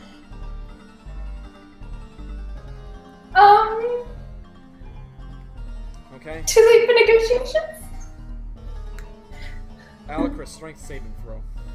I You're like how good none of to you help. tried to help him at all. I'll try to help. Bears will try to help him. Oh no, I just recommended. I thought I was still struggling. I'm not really You're good on free the to ball. strength. Oh, is someone helping me to give Oh, me that a one's strength free? Sorry, or Varys, something? you had a lot of opportunities to help Alucard. Gosh darn it. Oh. You watch as Alucard just you Yep, feel your Volga. grip loosen as you're drug into the pool. Oh, Everything for you, Alucard, goes dark. I didn't catch that last bit. Everything You're for you dark. goes dark. As you feel, as you take one big breath as you get drawn Tornado? into the mud. And he's gone. Oh. You're next! Oh, just to let you know, Aaron, you didn't hit because you roll a 12 versus AC. So, it's not like it wouldn't work, it's that it didn't work that time. I mean, I didn't want to attack him because I was like, he's made of mud. I just feel like an arrow He's not wouldn't made work. He's not made of mud, he's a person. Oh. He just looks likes like he's mud. made of mud, but he's not.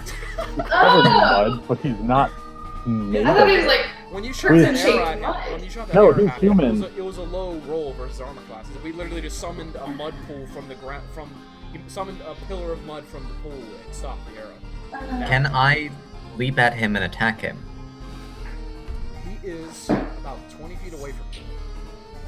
You can attempt it. Your jump distance is your strength stat, if I recall correctly. Is it? Honestly, I'm not even sure about that one. Well, it's not I'm not going to be fairly good. confident that that's the you can Oh, consistently okay. jump this distance. I pulled it up. Let's see. When you make a long jump, you cover a number of feet up to your strength score if you move at least 10 feet 1 foot immediately before the jump. Oh. You know what? For Yeah. the sake of this, let's just say he's actually been passively moving closer to you as he's getting more and more arrogant. So by this point, what is your strength score, Bears? 14. Yeah, I'll say you can. If you make a jump, I'm gonna require you make an athletics check. but if you succeed, then yes, you can. All right. Wouldn't I want to make an acrobatics check? No, this is a long jump, bro. That's athletics.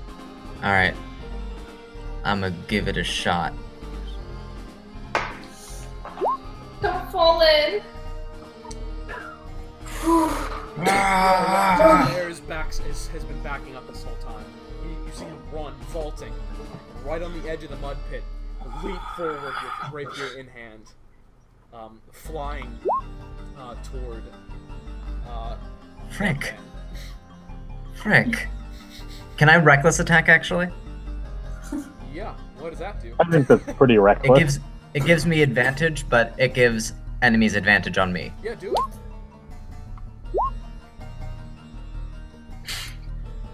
Oh, I have a staff. But Can I, I get- dip it I get in and the- try to get Alucris? I do 1 damage roll, so. Yeah, you did 13. You're fine.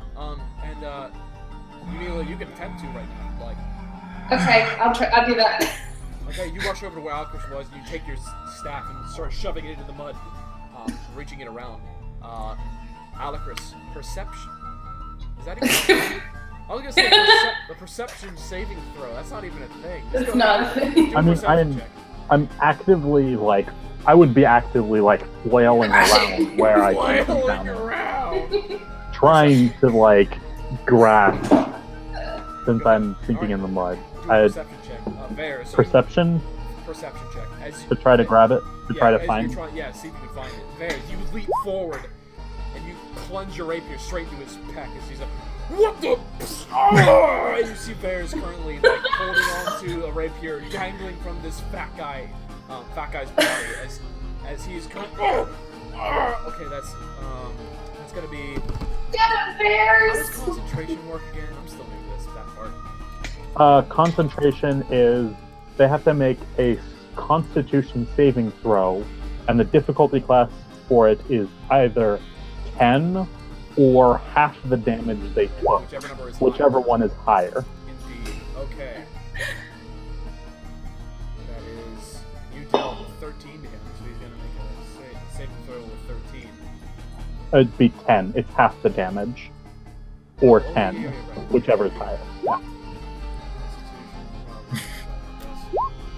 Nope. He's a neckbeard, so what would you expect? He does have a Yeah, neck beard. whereas as you do that, all of a sudden he loses concentration. You feel like the surface that he's standing on give way, and you both go catapulting into the mud. I'm still. Varys is still like holding on with Hold on. rapier in Yeah, him. You catapult in the mud. Things go dark, and you can't really see anything, but you can still feel his body. Ugh. Probably did the Sam only have a one. staff? Probably the only one who ever will. Oh yeah, did I grasp the Yes, you did. staff? You Okay. randomly touch something, and you feel the end of the staff. You kind of clamber forward. You feel the grip of the mud actually give way. It's not. It was pulling you down, but now it's not. You feel it's normal mud again. You grab onto the staff, and Neil, you pull, and you get a completely mud-covered Alucris out of the pit. Oh, hey there! Yeah, Varys, as How does this? Thank you. Varys, as you How does your I look skin around. feel? And I look around. Where'd Varys go? Yeah, you're wiping the mud. Like, where is he? You, Varys, you're just barely beginning to sink. You're sinking into the mud, but you can tell it's not actually pulling you down. You can feel Mudman thrashing, but you don't know. Like, he's not actually controlling anything right now. Can I try to attack him again? Yes. Varys, you don't want to sink. Because I'm actually right with him. Does that give me any benefits or no? It's just an attack. Okay. Well, you're also like blind under there, so that would counteract the Okay, fact that you, you're. within the on thickness him. of the mud, you use your strength to wrench your rapier upward and send it flying back downward, and you make purchase. And as you do, you see the thrashing get weaker and stop. Are you serious? Nothing is stopping you, Varys, from swimming through this mud. The mud Okay. ceases to move and becomes Does a normal pool of mud.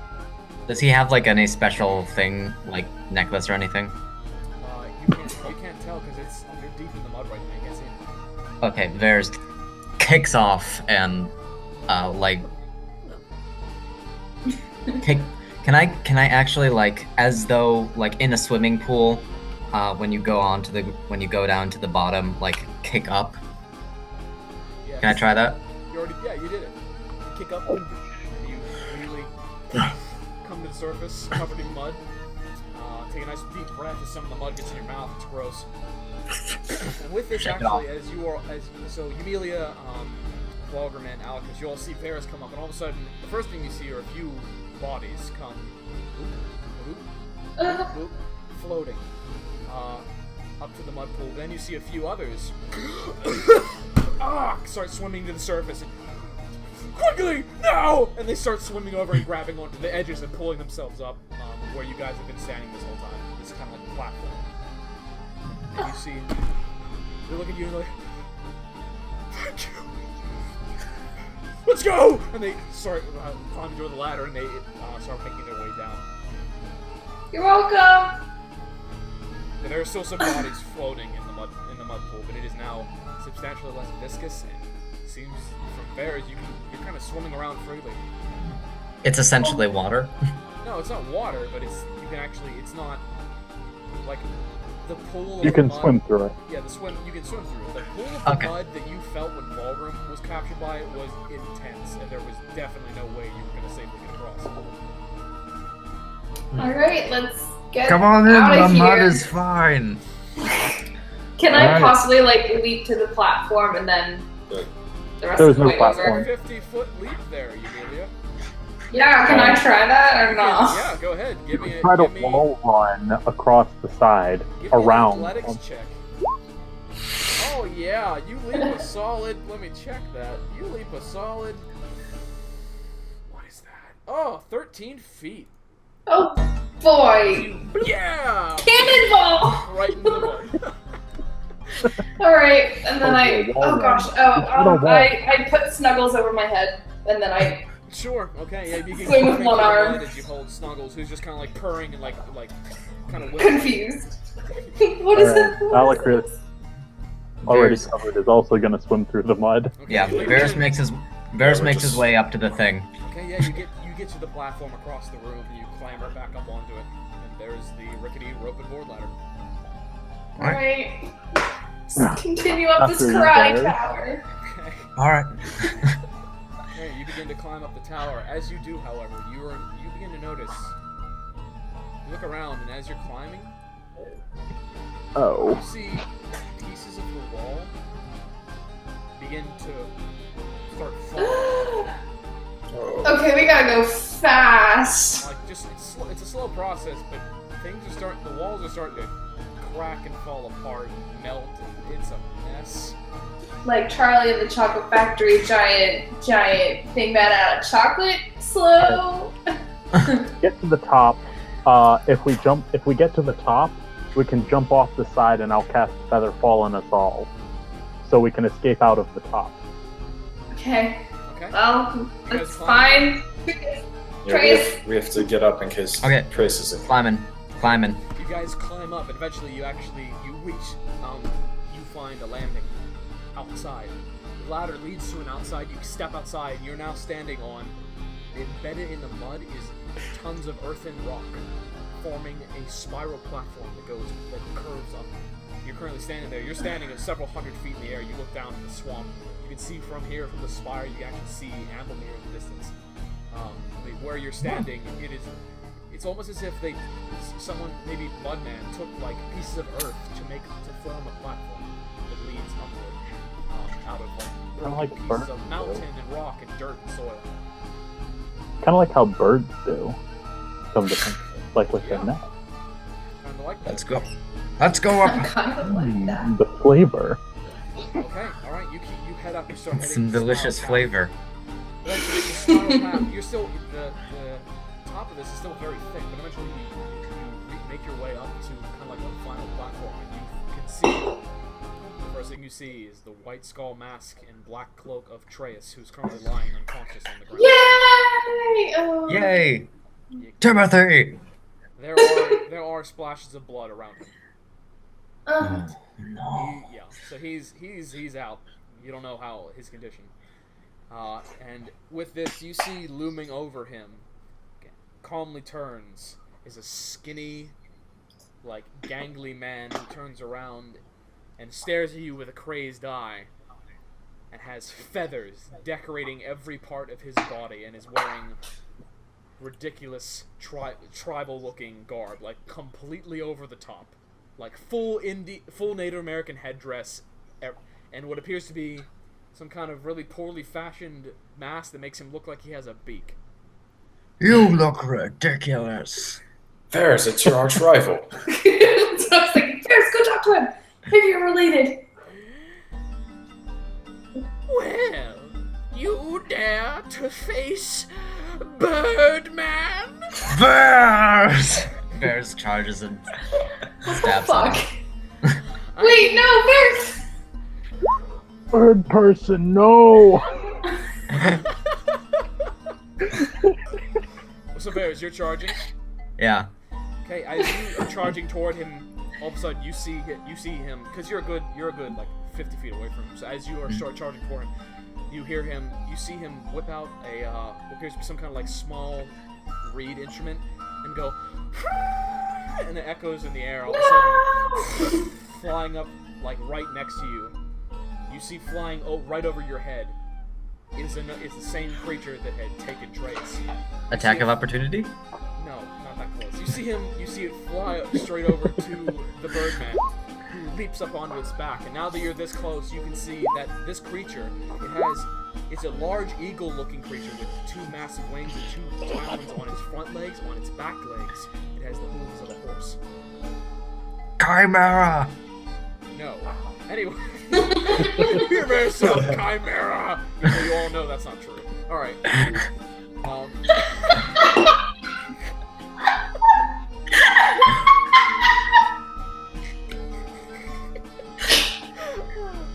Okay. So you see as Birdman hops up onto the back of this thing and it starts circling the top of the spiral tower. And you see it halt as this large creature with this large half-eagle, half-horse creature is flapping near all of you, kind of off away from the platform. And you see him say, "As I was saying, it appears that you were able to successfully defeat Mudman. Him and I had warred for years before we set up this tentative alliance. But I would be lying if I said I was not grateful that you have taken out my competition. I will rule over these swamps with my precious hippogriffs, uncontested. That is, once I've defeated you, Chimera! and as he shouts, and it echoes all over the spire. Chimera! And with that, No. do you say anything to him? Okay. We just want. Because as this happens, all of a sudden you hear as 3 more hippogriffs come soaring from below the spire and land right around you. And with that, I'm gonna need everyone to roll initiative. So I can't like convince him no at this point. You said, I asked you if you wanted to talk, and you said Yeah, no. I know, and I would. Yeah. I think it was. Alright.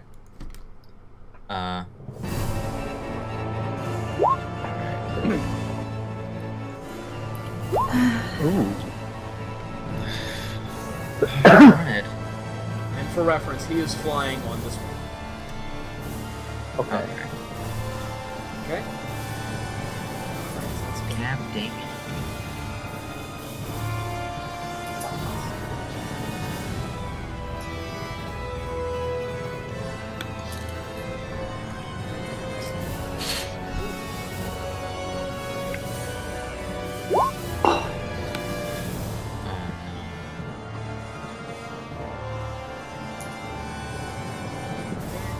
Let's see here.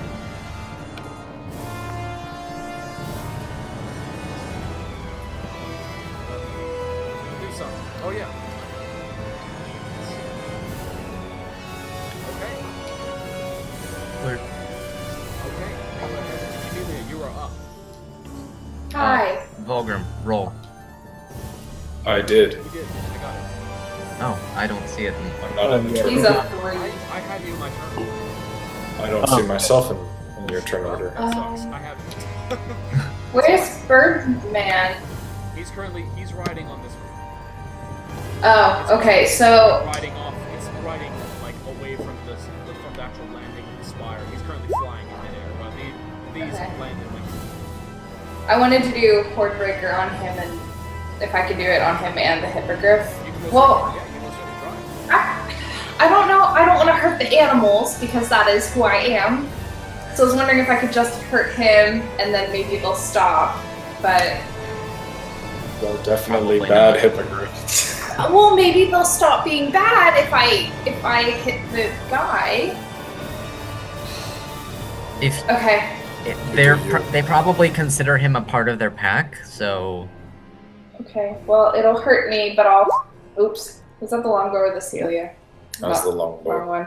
I'm gonna hit That was the wrong bow. both of them. It's the wrong bow. I'm sorry. Whoa. what do you do? What's going on? Holy crap! Oh, sorry. Sorry. Wait. Why did I do so many times? I'm sorry. Just Alright, so we're looking take- at the 17 and the 25. Okay. Yeah. So which creature do you roll for first? The first would be the guy. Yeah, you knock an arrow immediately, aim it straight toward him, send it flying. As you hear him going, it slams it straight in the shoulder. You go, as you do that, you then immediately knock another arrow, send it flying straight at the griffin, slam it to his shoulder. That is squeezing. How much damage? Okay, 12 for the first guy, 12 for the griffin. Okay. Okay, you see it begin to falter as it keeps trying to fly. It's, alright, bring it to their turn. They give me a second. charge forward. Let's see, it's gonna I didn't see that one. be... Hold on, I'm sorry. I didn't see that one Where did either. that one come from? The He said abyss. 3 more landed, right? Let's see. No, No, he was off the map and then you brought him in. the map Oh, doesn't Should be exist on past the here. map. Oh, wait. The map He doesn't was exist off past and here. then you brought He's him there in. now. Vision stops here. That's not it. And that is why. Fix that. Okay, let me take a second.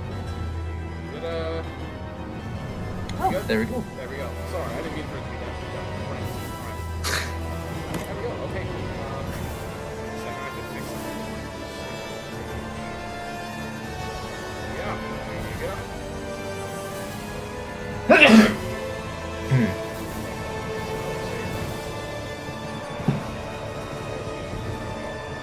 Sorry, I had my rolls. Okay, here. Hold on. Reyes is over here. I'll be right back. Oh, sure. I'm gonna take a quick break while Bears takes a call. Literally bears. He's like, oh, hold on 1 second, please. You see him currently holding a conch shell. Hey guys, can we hold this for a second? I just gotta take the. Alright. Bears, you know what, never mind. This is my owl bear friend. No, he answers the call, and it's work. Come on, guys, can't you call me back? I'm battling hippogriffs and a birdman. Oh, sorry. Very important stuff. I'm trying to save the realm from the arcane conspiracy.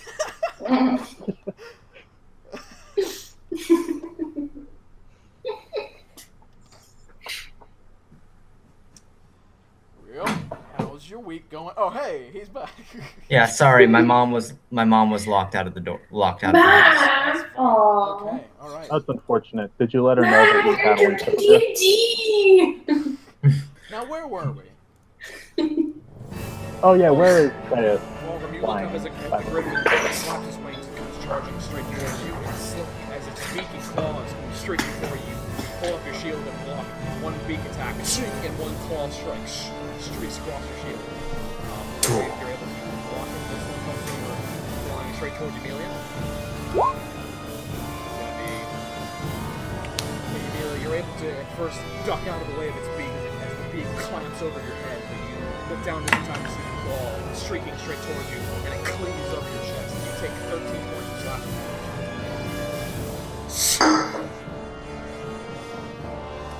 Okay, Alecris Alright.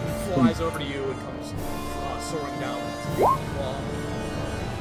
Alright, that is going to be... Can I cast shield with my reaction? Where is it?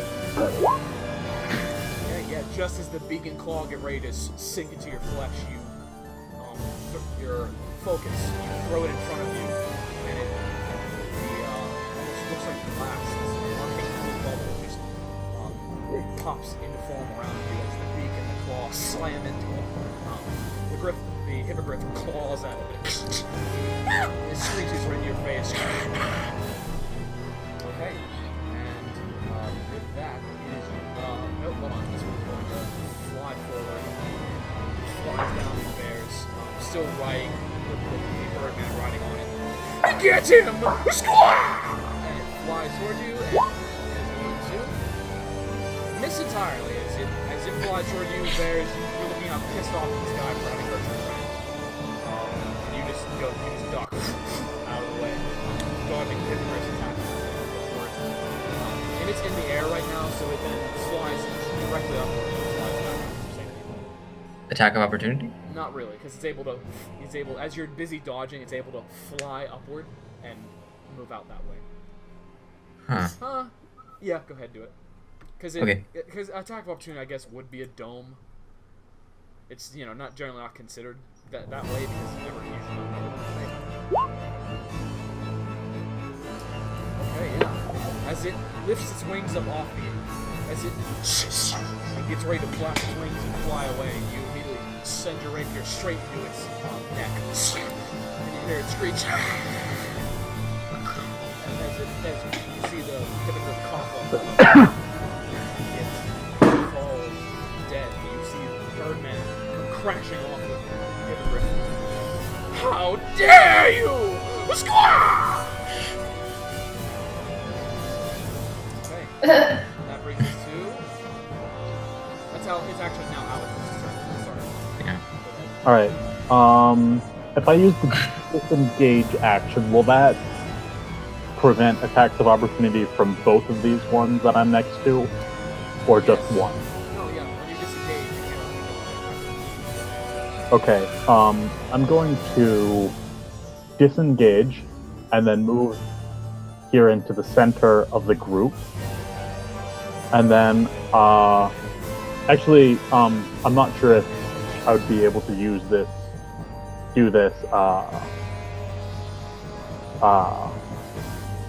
despite the fact that I've used an action already.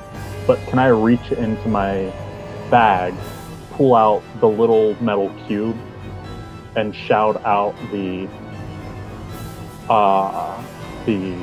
what did you call it? The activating word? Command word. Can I do that after I've used my action? Okay. Are you sure you want to use that now? I mean, we're surrounded by hippogriffs and a birdman who presumably has his own powers. I think now is a good time for it. Okay. Do what you want, Sam. And I yell out, Kraos! Okay, you all watch as Alecris comes rushing over to you, just barely ducking out of the way of these strikes of the hippogriffs. As he gets to the center of you, you see him retrieving a small, 1 inch in diameter, 1 inch in arrow, metal cube. You see him.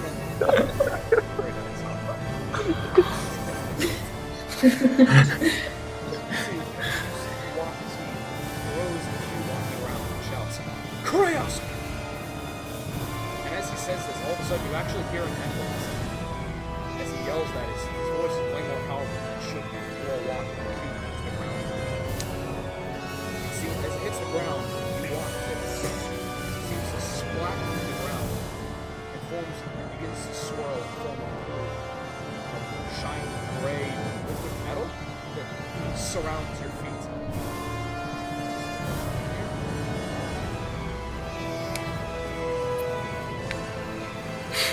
You all walk this liquid pools around your feet.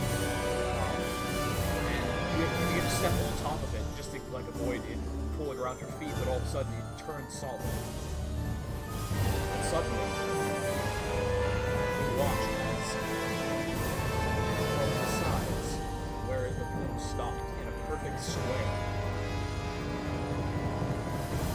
solid, that liquid then arcs upwards and begins like towering above you. Until the liquid reaches a massive, a very high point above you and immediately turns to solid steel. You find yourself somehow standing there. Oh. You hear the hippo screeching on the outside, clawing. But as you look around, you now see, well, you can't see anything. Varys tries to push against the wall. Okay, you rush forward, you push, it is solid. Wait. How high is He it? cast shield? He No. cast shield. Nope. This was a special item that I had discovered just earlier in the Okay, camp. so as you do this, Alacris, Didn't realize. there Okay, sorry, let me go ahead and. So as go ahead. you now look around, your eyes are beginning to adjust to the new darkness, and you can see there are windows above you extend. And as you look, the light is streaming from the tower. You can see a staircase that spirals up. And leads to there is. All of a sudden, you see there's actually now a ceiling above you. Very short, it's roughly about 15 feet long. But there is a staircase there. Varys is going to climb up the staircase. Okay, yeah, you rush up the staircase and you get to a window. You peer out the window, which you can fit through if you sling your body. But it's a small window. It almost seems like it's tactically placed.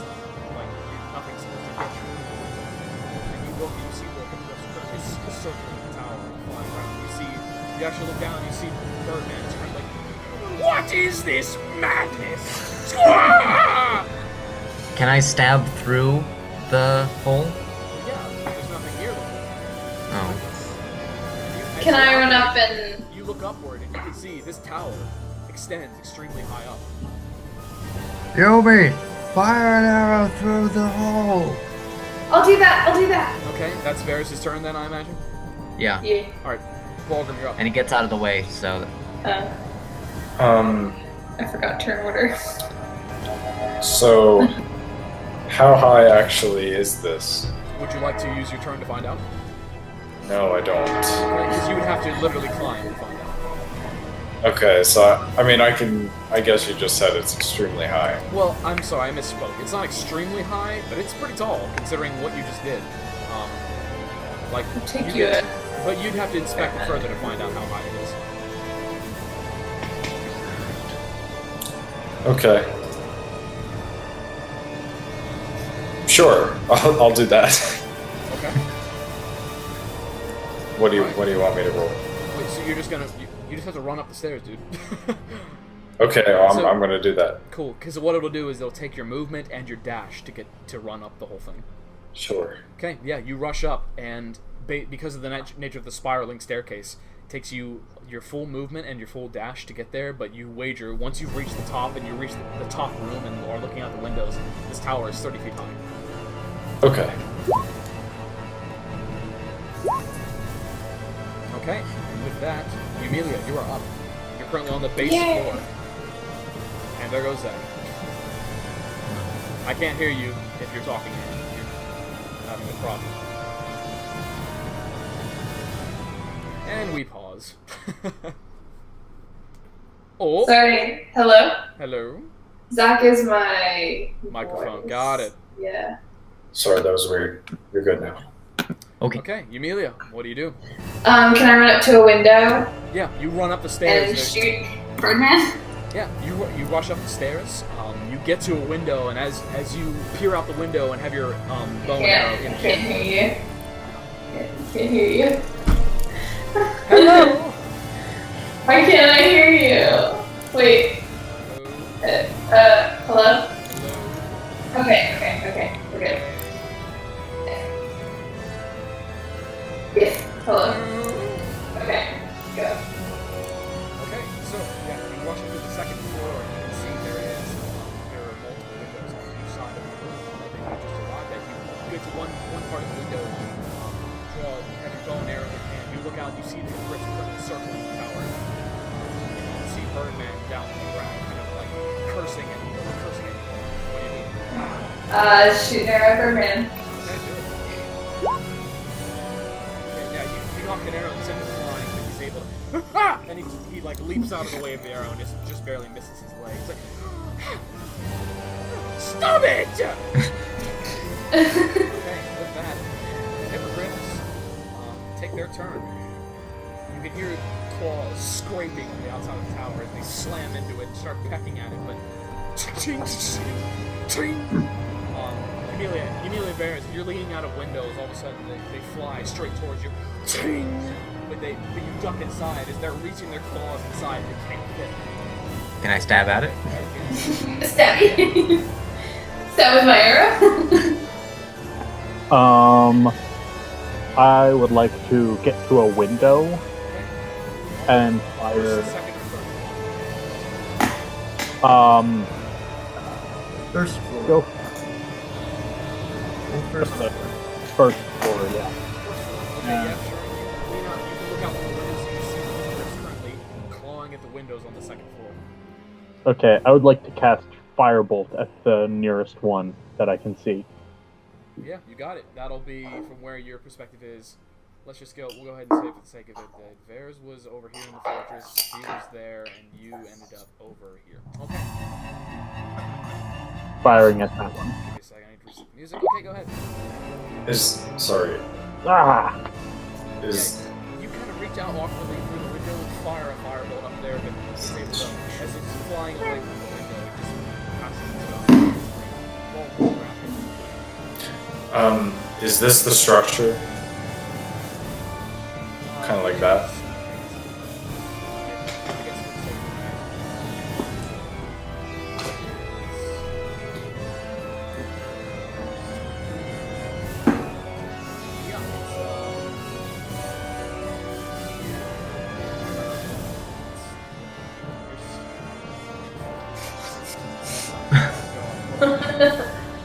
Good drawing, Jimmy. What have you done? Here, I know what I'm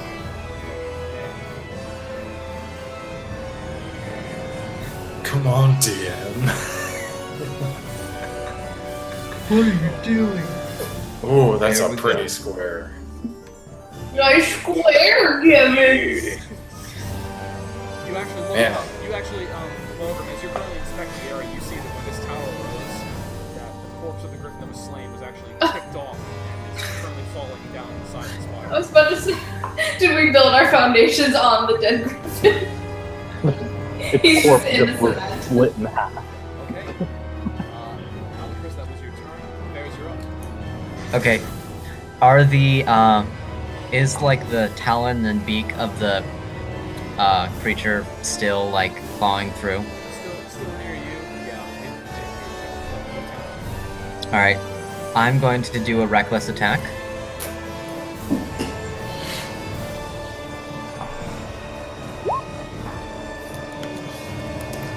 Look at how protected you are. You're using it for fun. And you take your rapier and just like, Oh yeah. push down its beak and start stabbing it in the eyes. Alright, that is 11 I also- damage. Nice. I also go into a rage. Okay, Volgrim, you're up. Balgrick? Right, so I'm at pretty much the top of the tower now, right?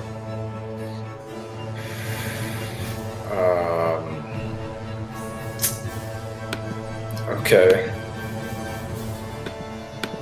Oh, hold up a second. I'm sorry, I lost my character sheet. Let me bring that back up. Okay, so I'm a little confused. Who's been attacking what? Has everyone just their We've been respective? attacking the ones in there, I think. Okay. I'm not sure there's a whole lot I can do. But just for the heck of it, because that's what this fight's about, I'm gonna charm them.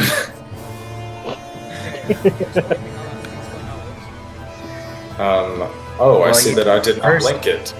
First, you take him to dinner.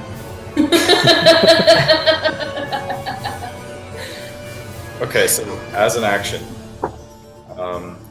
each beast that I can see within 30 feet makes a wisdom saving throw. And if they fail, then it's charmed for a minute. Does that count? So you can send them all to I think, attack if him. I remember, I know charming people, when you charm person, you have disadvantage to charm them if you're in combat with them. I don't know if the same is true of animals and plants. It doesn't say anything, and since it's my class feat, Oh, okay. Then it's probably different from the spell. yeah. I think I do remember that if it takes damage, the charm is broken. Yes, if they take damage, the charm would be broken.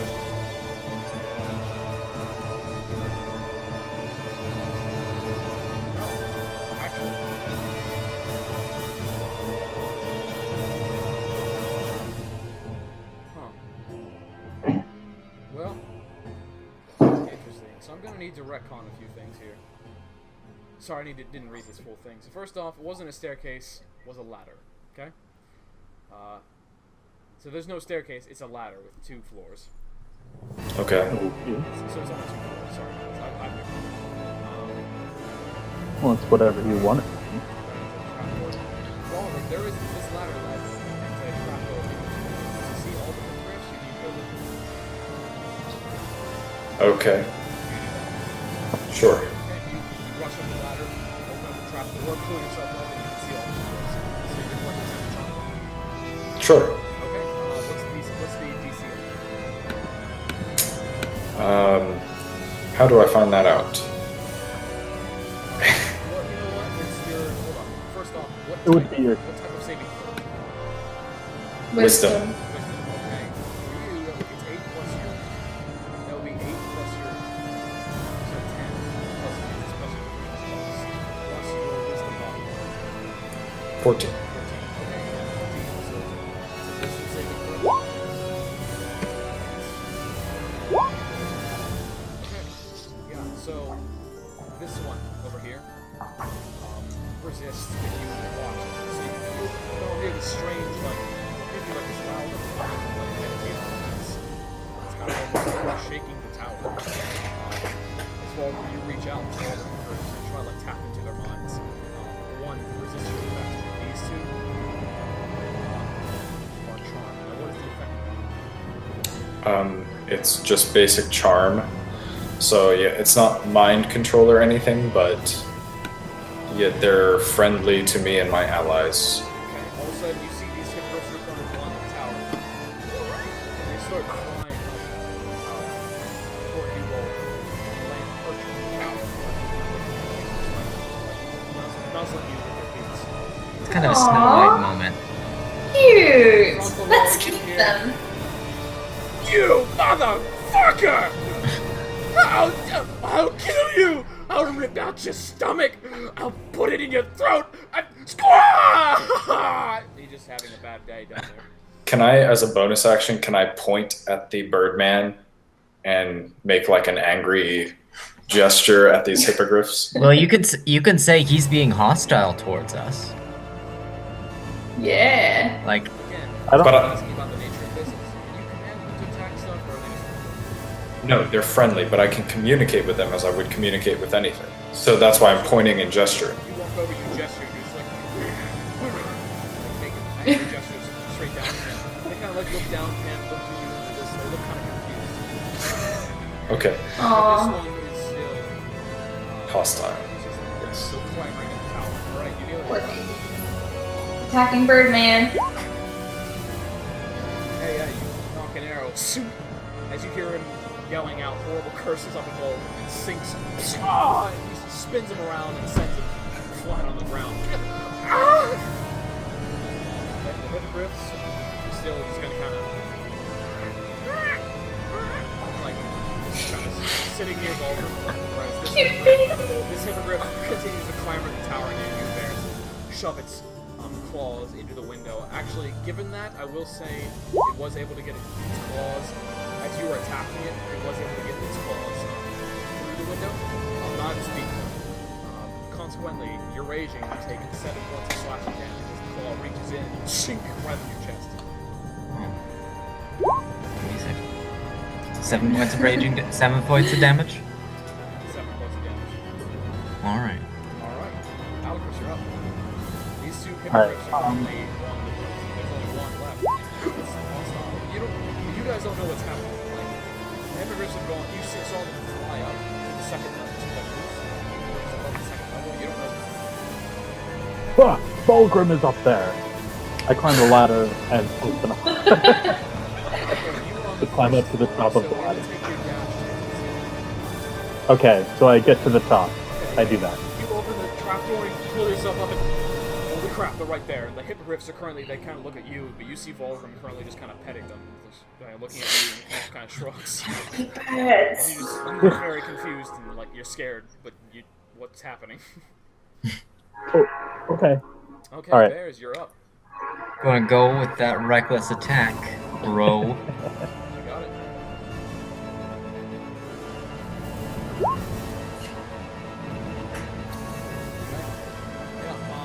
As it is reaching in for you, withdraw its claw, like grips onto the window and kind of like looks back into the room to see what's going on. Like still, like one of its eyes currently bleeding, stabbing it.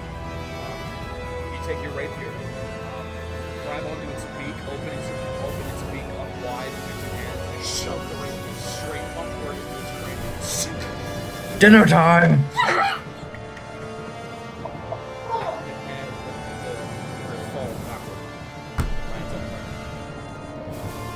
Poor baby.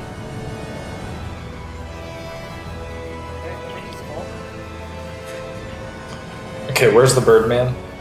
He's currently like down here. So he's like on the ground. Would I be able to ride a hippogriff down there? So I really is there no way you can pull it down? It's just the charm. It's just I the think it basic would just charm. be an. I don't know what you can do. I don't know Here's the what thing. you can do. I think since they're charmed, they would behave as if any other friendly animal would. Animal Yeah. Therefore, it would be an animal handling thing. It's such a new, exciting world. I'm gonna say you kind of like try to get up on its back, but it's like this is what Ah, I should. Nah. it's your action. Emilia, you're up. Gonna attack Birdman. Birdman's currently writhing on the ground like, ah, you! Huh? You knock an arrow, send it flying straight down, pin in the shoulder. He's currently lying there with 2 arrows sticking out of his pectorals, and he's like writhing in pain on the ground. Now, Vulgrim, how long does the charm spell last? A minute. A minute. Okay, so this has been going on for 2 turns. 2 turns, so you've got like 8 8 turns more. left. Yep. That's a minute, 8 turns. No, Well, each Yes. turn. Because each turn, each round Ah. that constitutes 6 seconds. Wow. So the grips, so you can keep. Alacrus, you're up. Alright, since I'm at the top, I'm now going to go over to the edge and cast Firebolt down on our friend at the bottom.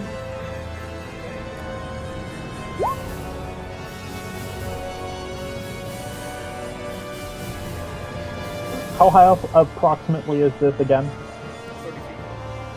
Okay, yeah, so it's in range. Okay.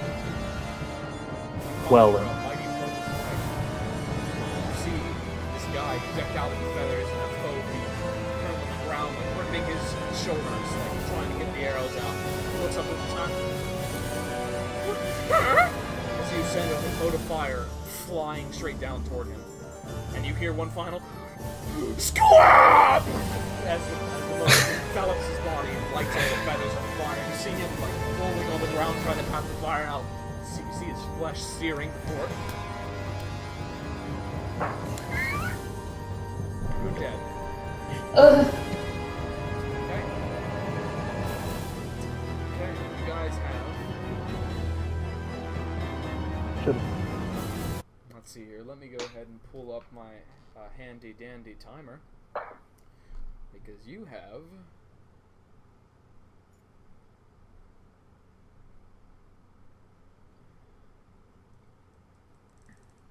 For the sake of it, it is 18 minus. You have 42 seconds until these hippogriffs go. Oh, I didn't do that right. Sorry, I did 42 minutes. Awkward. 42 seconds? Yeah, because it's a minute for the charm. And he did it Oh. in 2 rounds. Oh. And the only two left are currently charmed, so we gotta grab Trias and jump. Wow, this Can I can I shoo them away? Hold on, I'm sorry. It didn't. This doesn't do seconds. Okay. Or just someone? Your Just timer tell them starts to get out of here. I'm gonna shoo them away, but if they don't go, Vers, take care of them. now. You can't communicate with him right now. He's on the floor below you. So Oh shit! You're using Vers your runs up. Like, You're right. Yeah, he'd be curious to see what's happening. But go I'm ahead shooing and them away. Make your animal handling check.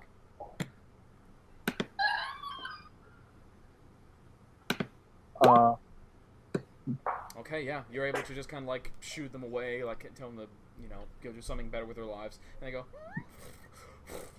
Okay. I'm confused. Okay. I'm gonna run up to the top two. Can we jump off the tower? No. There's From this tower, you can see Treyas's unconscious body across the way. Can we get off the tower? here's what I is from Try my saying the command word arcane again. knowledge, would I know if there's any way to dispel this tower? Well, when you guys were on the first floor, you saw a door. Oh. You didn't say that. I didn't Yeah, say you don't didn't think say. you It sounded like there was no way to leave. No, I'm sorry, Yeah. I didn't say it, but yeah, sorry, there's a door. I thought we were Oh, okay. trapped in a Alright. Yeah. Okay. I run back down. I leave. I grab Okay. I thought we Trias. were trapped. We leave and grab Treyas. All right. Sure. Well, to And we explain, can- if I can just to explain why you didn't really see it, because when you get down to the first floor, you look and the door, like you could barely see it because there's barely any light coming through, because this thing looks vacuum sealed.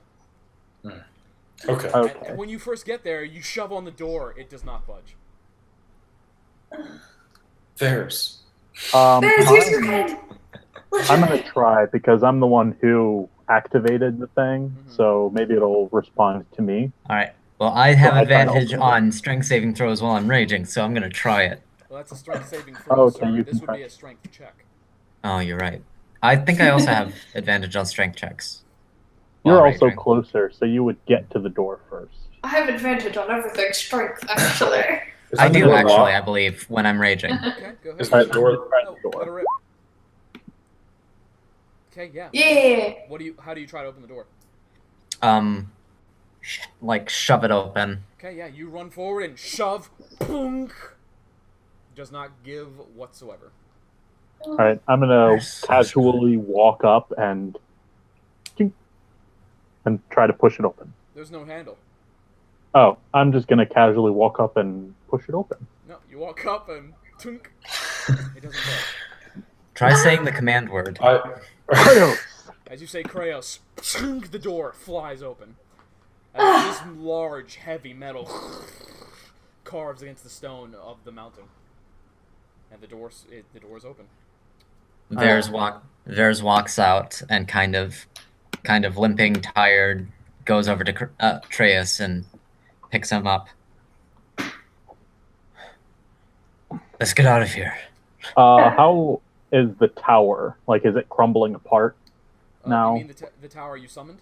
Or the tower you're No, on? no, the tower, the spire. Oh yeah, Like- it's about to break apart in a few seconds. You look down All and you right. see the tower is currently falling apart, and you're looking around. All the rocks you're currently standing on are just falling off the tower and sinking into the mud below. And you can actually Sam, do you feel- have feather? You can actually feel Sam? the ground beneath you beginning to shake and like give way. Does Time Alucard to have Featherfall? go. What? Does Alucard have Featherfall? Yes, I do. I would cast. I tell the party that I can protect us and we can gently fall to the ground altogether if we leap off because of my spell Featherfall. I accept your protection. Except All right. And what do you do about the fortress? Doesn't the... Try It's saying a the spell. command word It was again. a one-time use. I walk up to the fortress, put my hand on the wall, and say "Kraos" again. Yeah, you look up at the fortress and you're curious about the nature of this structure. So you walk up, Yeah. you place your hand on the wall, you say "Kraos, Kraos," and you all hear it echo once again, like from nowhere. And you all watch as the fortress seems to buckle in on itself and turn to liquid again, and flows into Alucard's hand and just reforms as a small 1 inch by 1 inch metal cube. Oh, sweet! I had sort of Cool. assumed that was just like a one-time, like a one-off thing. That's pretty epic. Well, recall where you got it. The Feywild. That was in the first. Feywild. That was in the first occultist dungeon. The crypt. It was in the chest, Guarded by. guarded by the dead spirit. There must be a story there. Anyway, so All right. so you all Presumably- you're currently holding Trace's unconscious body. Let's...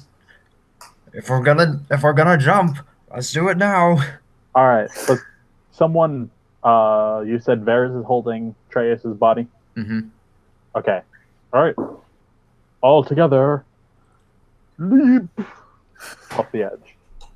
You guys coming? Are we? Yeah, I'm coming with you. As the ground begins to give way completely beneath you, you kind of scramble to the side and leap off, like barely like, oh my god, I hope he's right. All right. As you begin to plummet hundreds of feet downward. I cast Featherfall. I thought you already cast it. Go ahead and throw that up. Okay, yep, throw that up for me.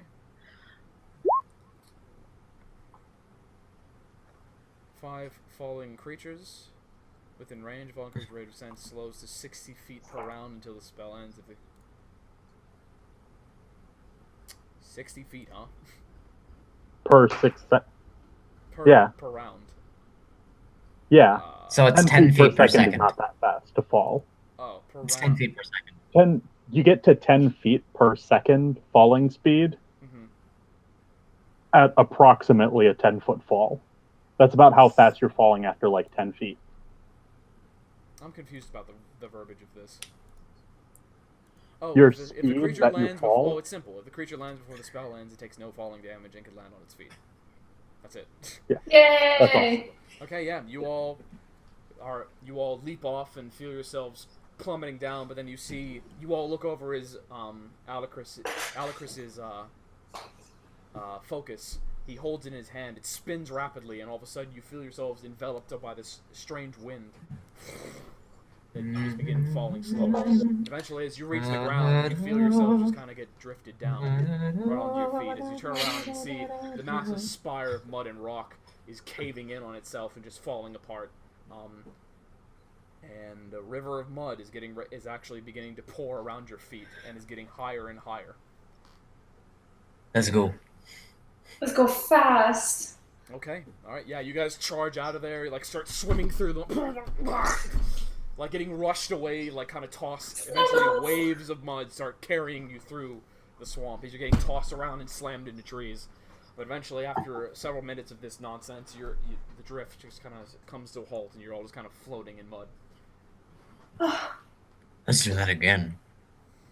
I'd rather never do that again, ever. Ah, That, we will draw this session to a close. can we just say that we fast traveled back to the town?